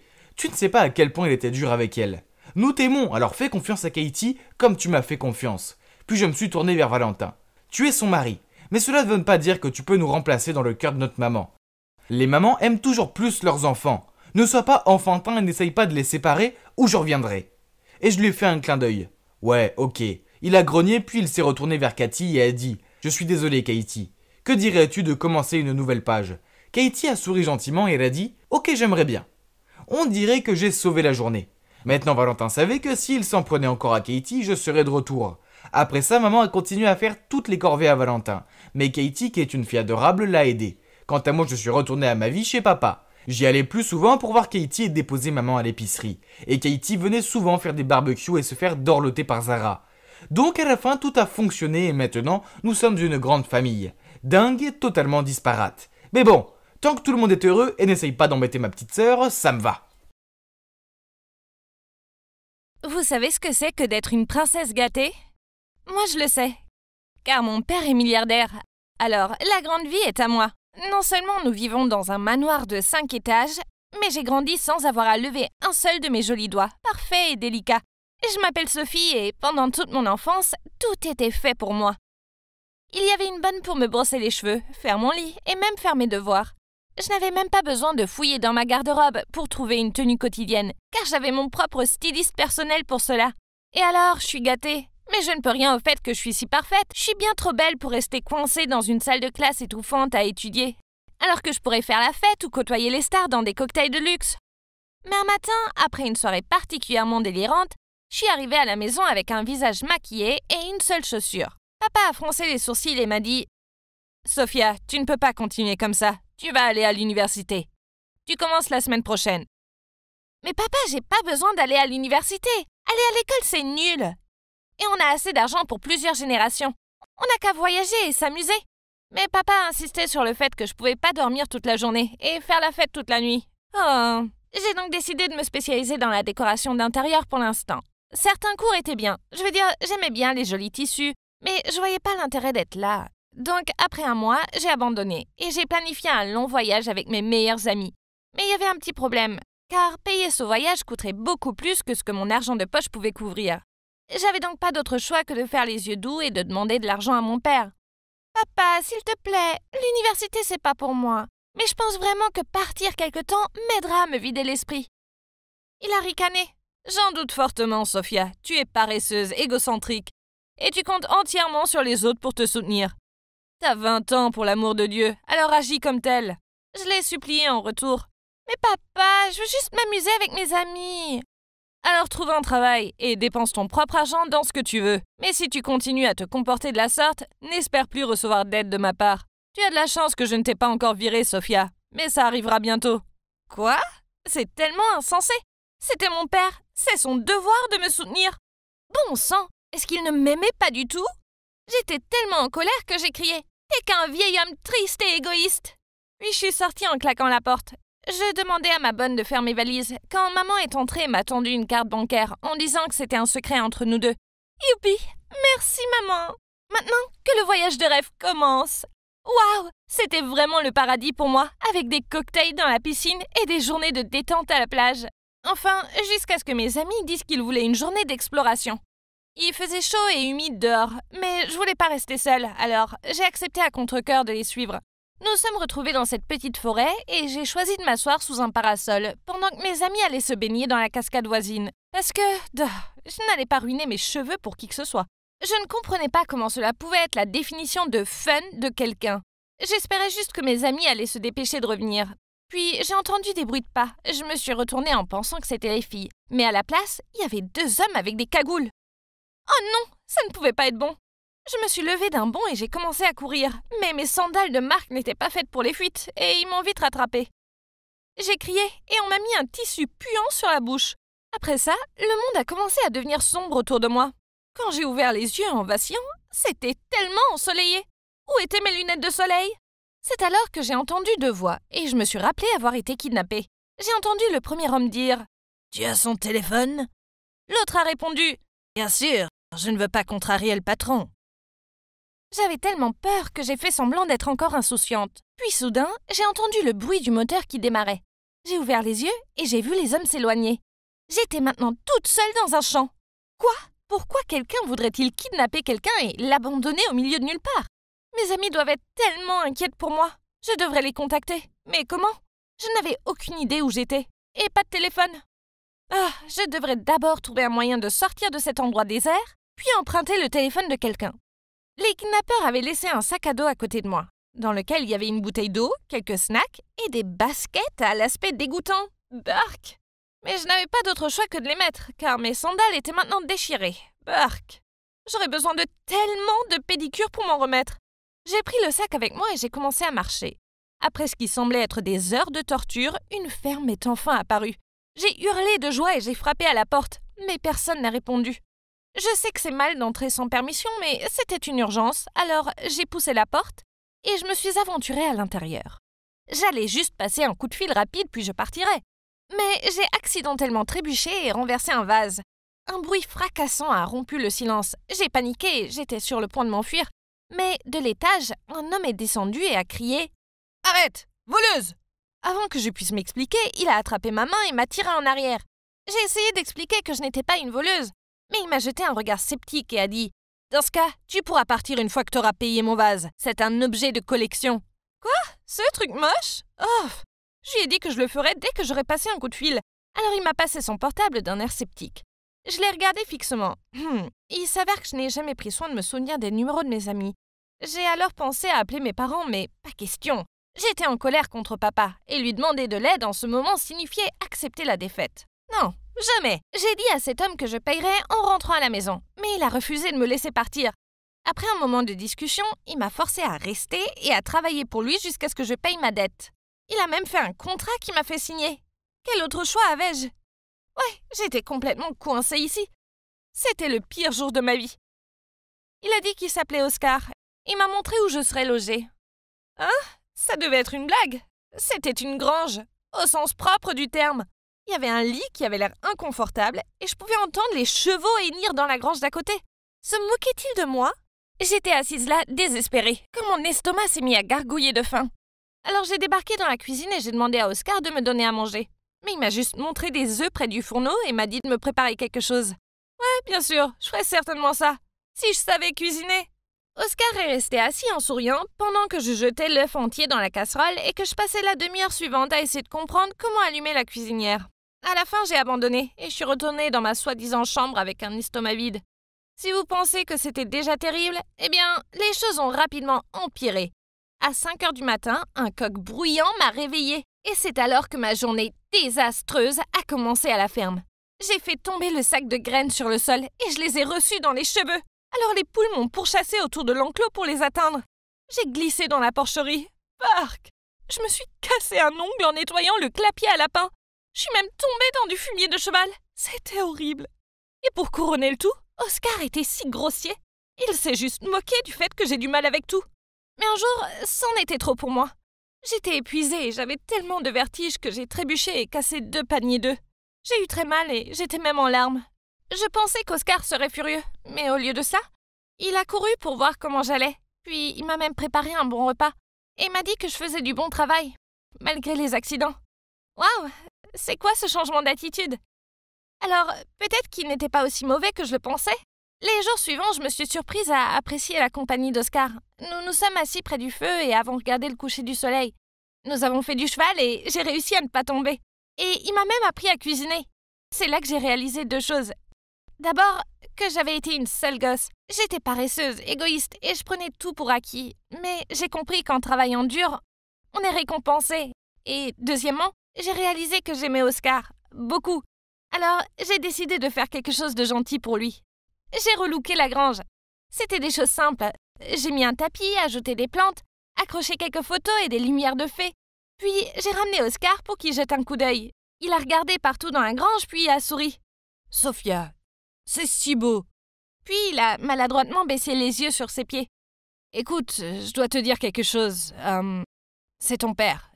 Il a engagé ses hommes pour te kidnapper, puis il m'a payé pour que tu restes ici. » J'ai ri de cette blague ridicule. Mais ensuite, il a continué. « Ton père voulait que tu changes ta vision de la vie et que tu comprennes la valeur de l'argent. Il n'a que ton intérêt à cœur. » Attends, tout cela n'était-il qu'un coup monté? Les yeux pleins de larmes, j'ai regardé Oscar droit dans les yeux et j'ai dit « J'allais te dire que j'ai des sentiments pour toi. Mais je suppose que tu ne ressens pas la même chose. Je dois y aller. S'il te plaît, dis à mon père d'envoyer quelqu'un pour venir me chercher dès que possible. À moins qu'il veuille que je fasse tout le chemin du retour à pied, sans téléphone ni argent. » Puis je me suis précipitée hors de là. Il m'appelait encore, mais je l'ignorais. J'étais tellement en colère et bouleversée. J'ai continué à marcher jusqu'à ce qu'une voiture s'arrête à côté de moi. C'était le chauffeur de notre famille. Il m'a ramenée chez moi. Puis je me suis enfermée dans ma chambre en refusant de sortir. Il m'a fallu quelques jours pour me calmer suffisamment pour aller confronter mon père. Et quand je l'ai fait, eh bien, je me suis retrouvée à courir dans ses bras et à lui dire combien j'étais désolée. Il avait l'air tellement choqué. J'ai finalement compris que mon père avait fait cela uniquement parce qu'il m'aimait et qu'il voulait que je voie les vraies valeurs de la vie. Je lui ai dit que j'allais reprendre mes études à l'université, mais qu'il y avait autre chose que je devais faire avant. Je me suis présentée sur le pas de la porte d'Oscar avec des carottes pour les chevaux et un nouveau vase. En me voyant, il a souri et il m'a pris dans ses bras. Les gars, la vie n'est pas faite que de vêtements de marque et de vacances coûteuses. Parfois, une ferme puante, plein d'animaux encore plus puants et un mec mignon, ça peut être le meilleur endroit du monde. Pour ce qui est de l'avenir, Oscar et moi prenons notre temps et voyons où cela nous mène. J'ai de grands projets pour sa ferme. Je l'aide à rénover les granges pour en faire des gîtes de vacances afin que d'autres personnes puissent aussi goûter à la vie à la campagne. Une partie de moi sera toujours une princesse gâtée. Mais l'autre partie de moi, eh bien, il s'est avéré qu'elle s'est préparé des œufs et dépassé un enclos plein de poulets. Ne prenez pas la vie pour acquise. Peu importe que vous soyez jolie et riche, la vie ne se résume pas à cela.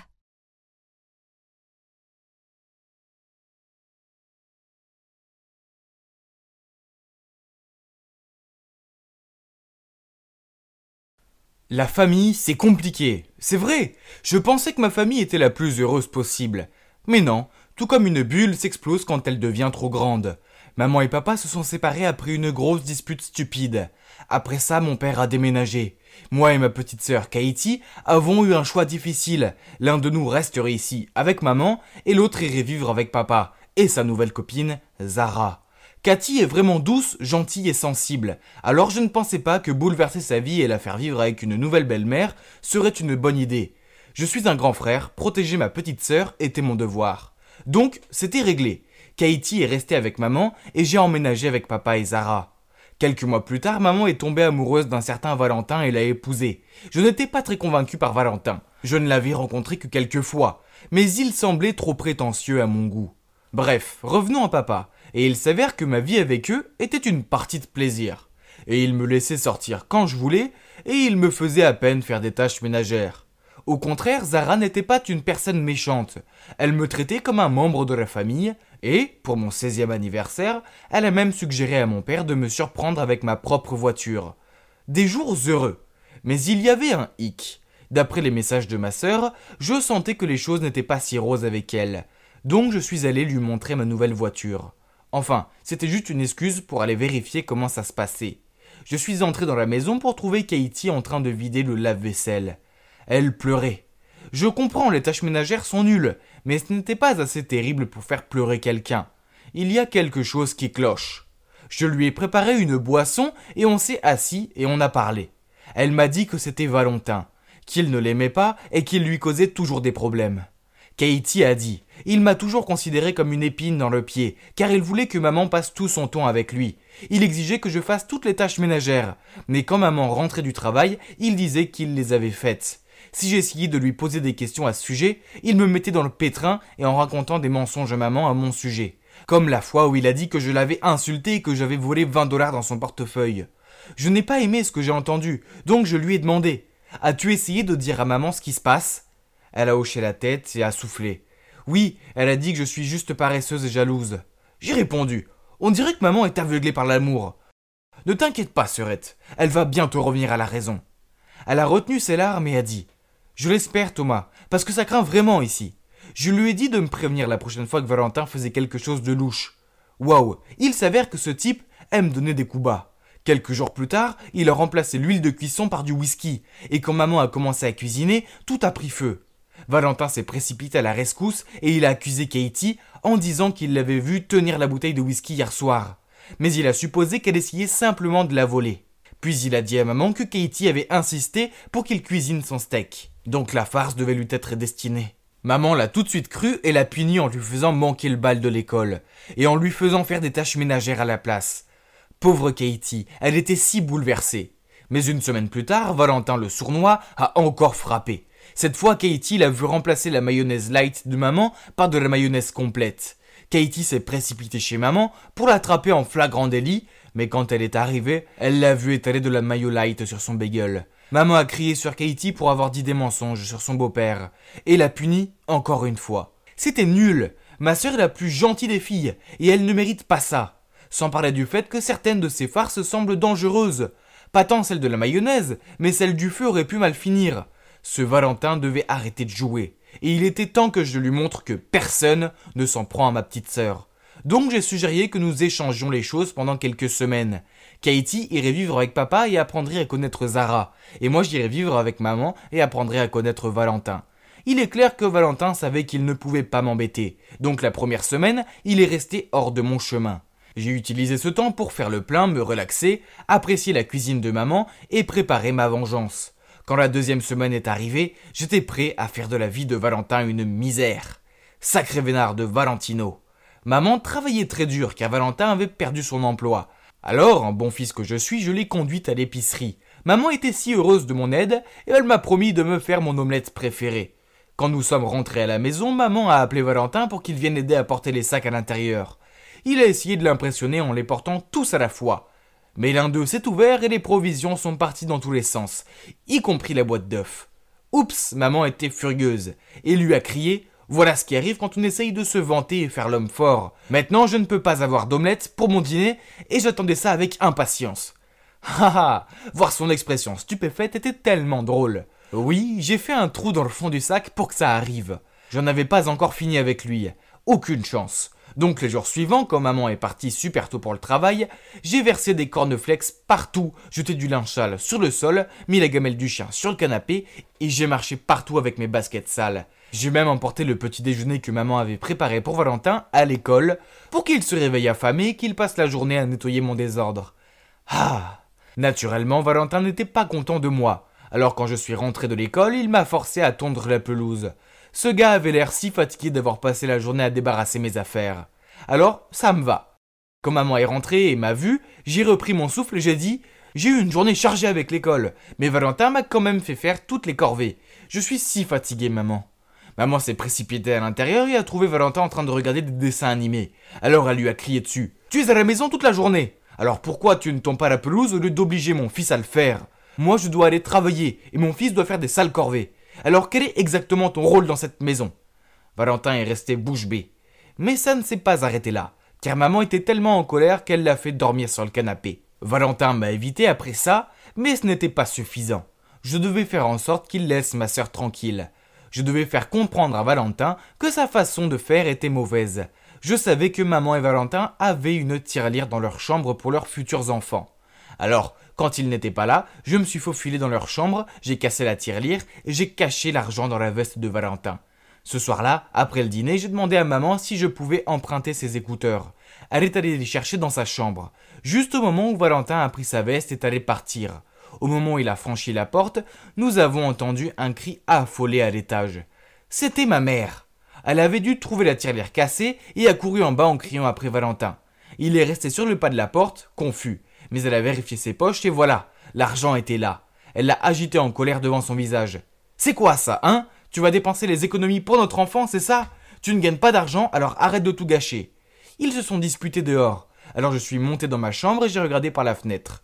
Soudain, une voiture s'est arrêtée et une fille bien habillée en est sortie. Oh wow, c'était Katie. Elle a couru vers maman et l'a prise dans ses bras. Puis papa et Zara sont apparus. Il s'avère que Katie a passé un bon moment chez papa. Zara a toujours voulu avoir une fille. Alors quand Katie est arrivée, elle était si heureuse qu'elle l'a emmenée faire du shopping, la coiffer et la gâter. Quand maman a regardé sa propre fille qui avait une meilleure vie avec sa belle-mère, j'étais sûr qu'elle a réalisé à quel point elle était mauvaise. Je pouvais voir son visage honteux. Je me suis précipité en bas et j'ai salué ma sœur. Puis je me suis tourné vers maman et lui ai dit « Maman, tu devrais t'occuper davantage de Katie. Tu vois, Valentin me maltraitait.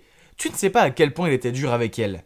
Nous t'aimons, alors fais confiance à Katie comme tu m'as fait confiance. » Puis je me suis tourné vers Valentin. « Tu es son mari, mais cela ne veut pas dire que tu peux nous remplacer dans le cœur de notre maman.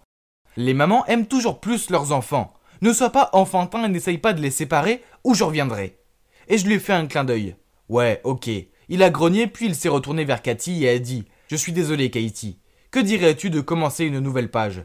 Katie a souri gentiment et elle a dit « Ok, j'aimerais bien. » On dirait que j'ai sauvé la journée. Maintenant, Valentin savait que s'il s'en prenait encore à Katie, je serais de retour. Après ça, maman a continué à faire toutes les corvées à Valentin. Mais Katie, qui est une fille adorable, l'a aidé. Quant à moi, je suis retourné à ma vie chez papa. J'y allais plus souvent pour voir Katie et déposer maman à l'épicerie. Et Katie venait souvent faire des barbecues et se faire dorloter par Zara. Donc à la fin, tout a fonctionné et maintenant, nous sommes une grande famille. Dingue et totalement disparate. Mais bon, tant que tout le monde est heureux et n'essaye pas d'embêter ma petite sœur, ça me va. Les règles, les règles, les règles. Les mères aiment vraiment les imposer, n'est-ce pas ? Au fait, je m'appelle Céleste et mes parents ont divorcé quand j'avais 8 ans. Alors depuis, c'est juste moi et maman.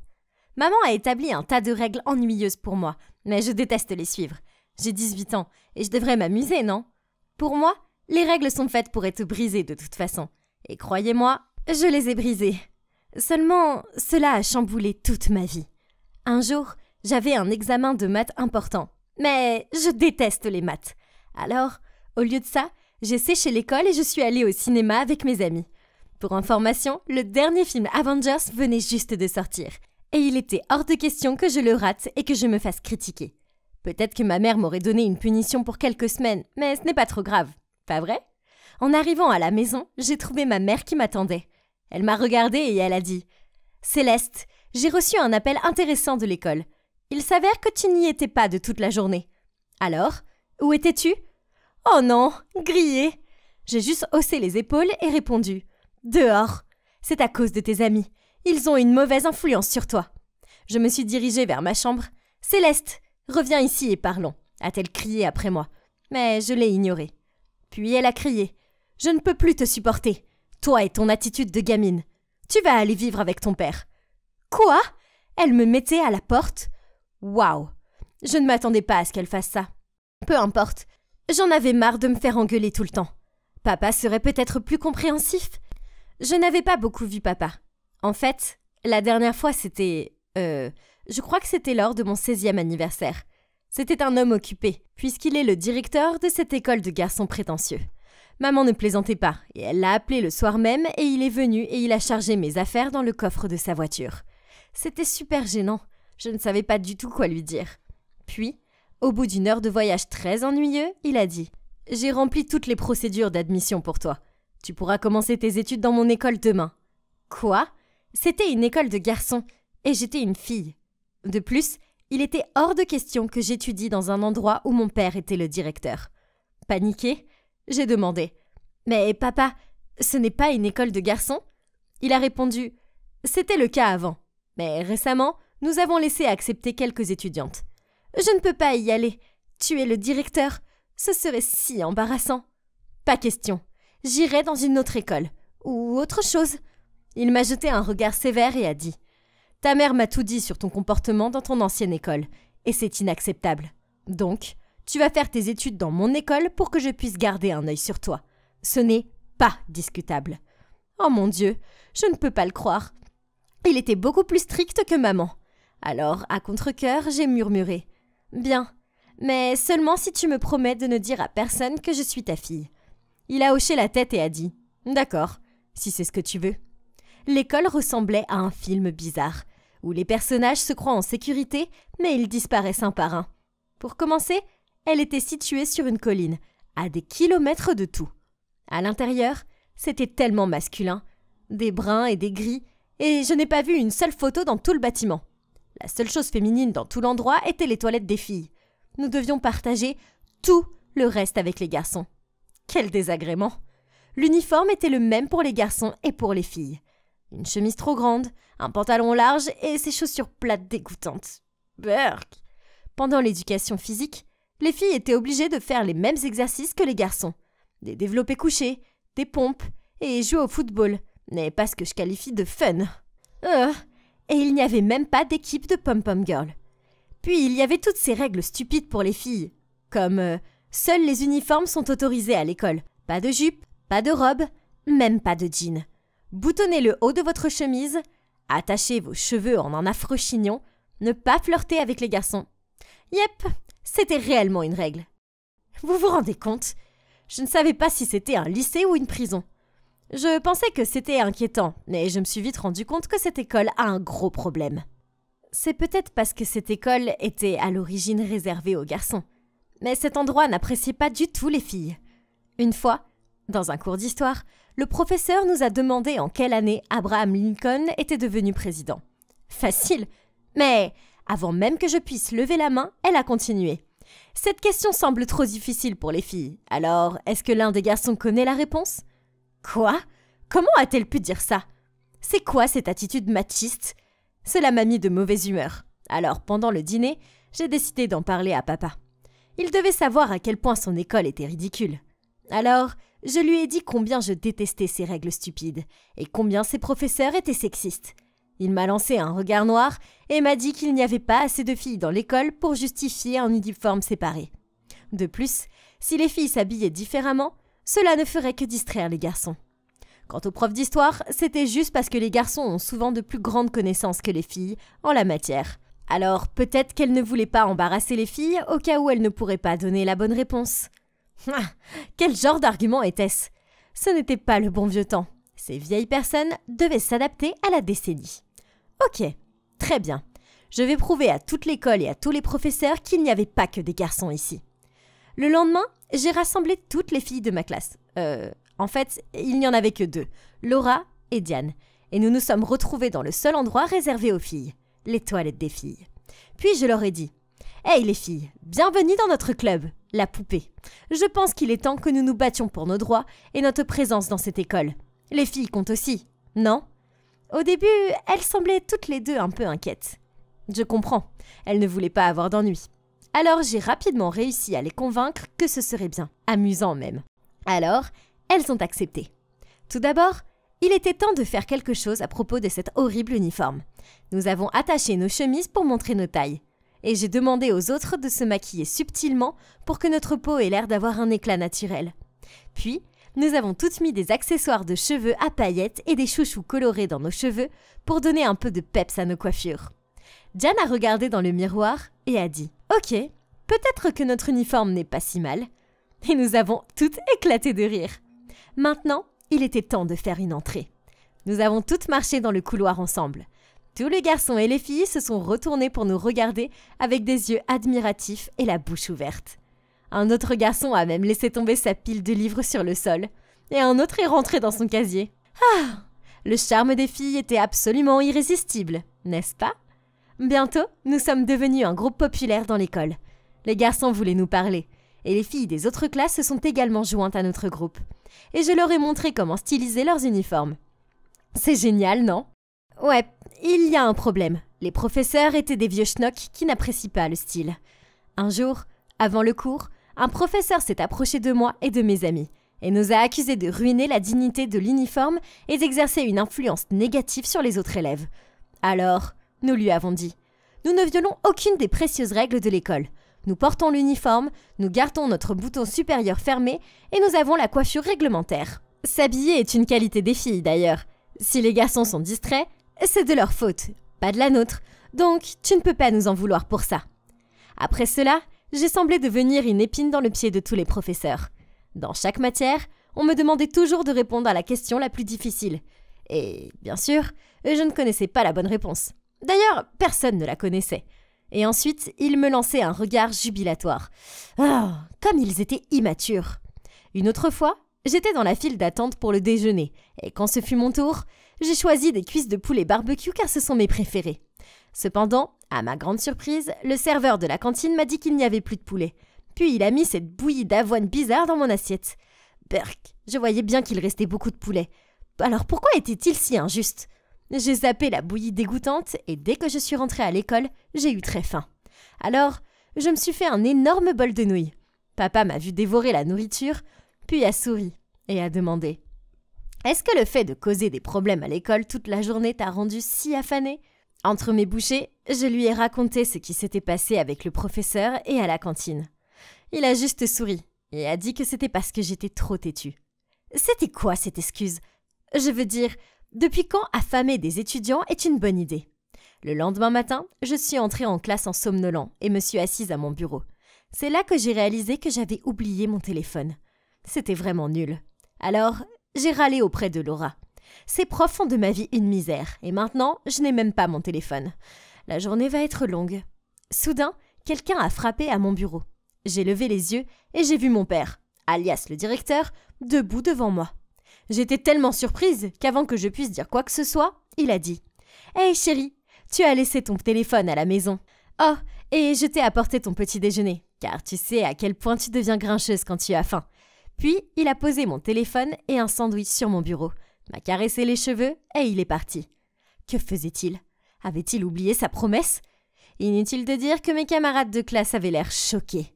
Laura m'a regardé fixement et a dit « Le directeur est ton père? Incroyable! Pourquoi tu ne nous l'as pas dit ?» Je suis restée assise là, bouche bée. C'était la chose la plus embarrassante qui soit. Merci beaucoup, papa. Mais j'étais loin de me douter que ce n'était que le début d'un nouveau chapitre de folie. Les choses étaient sur le point de devenir encore pires et vous ne voudriez pas manquer ça.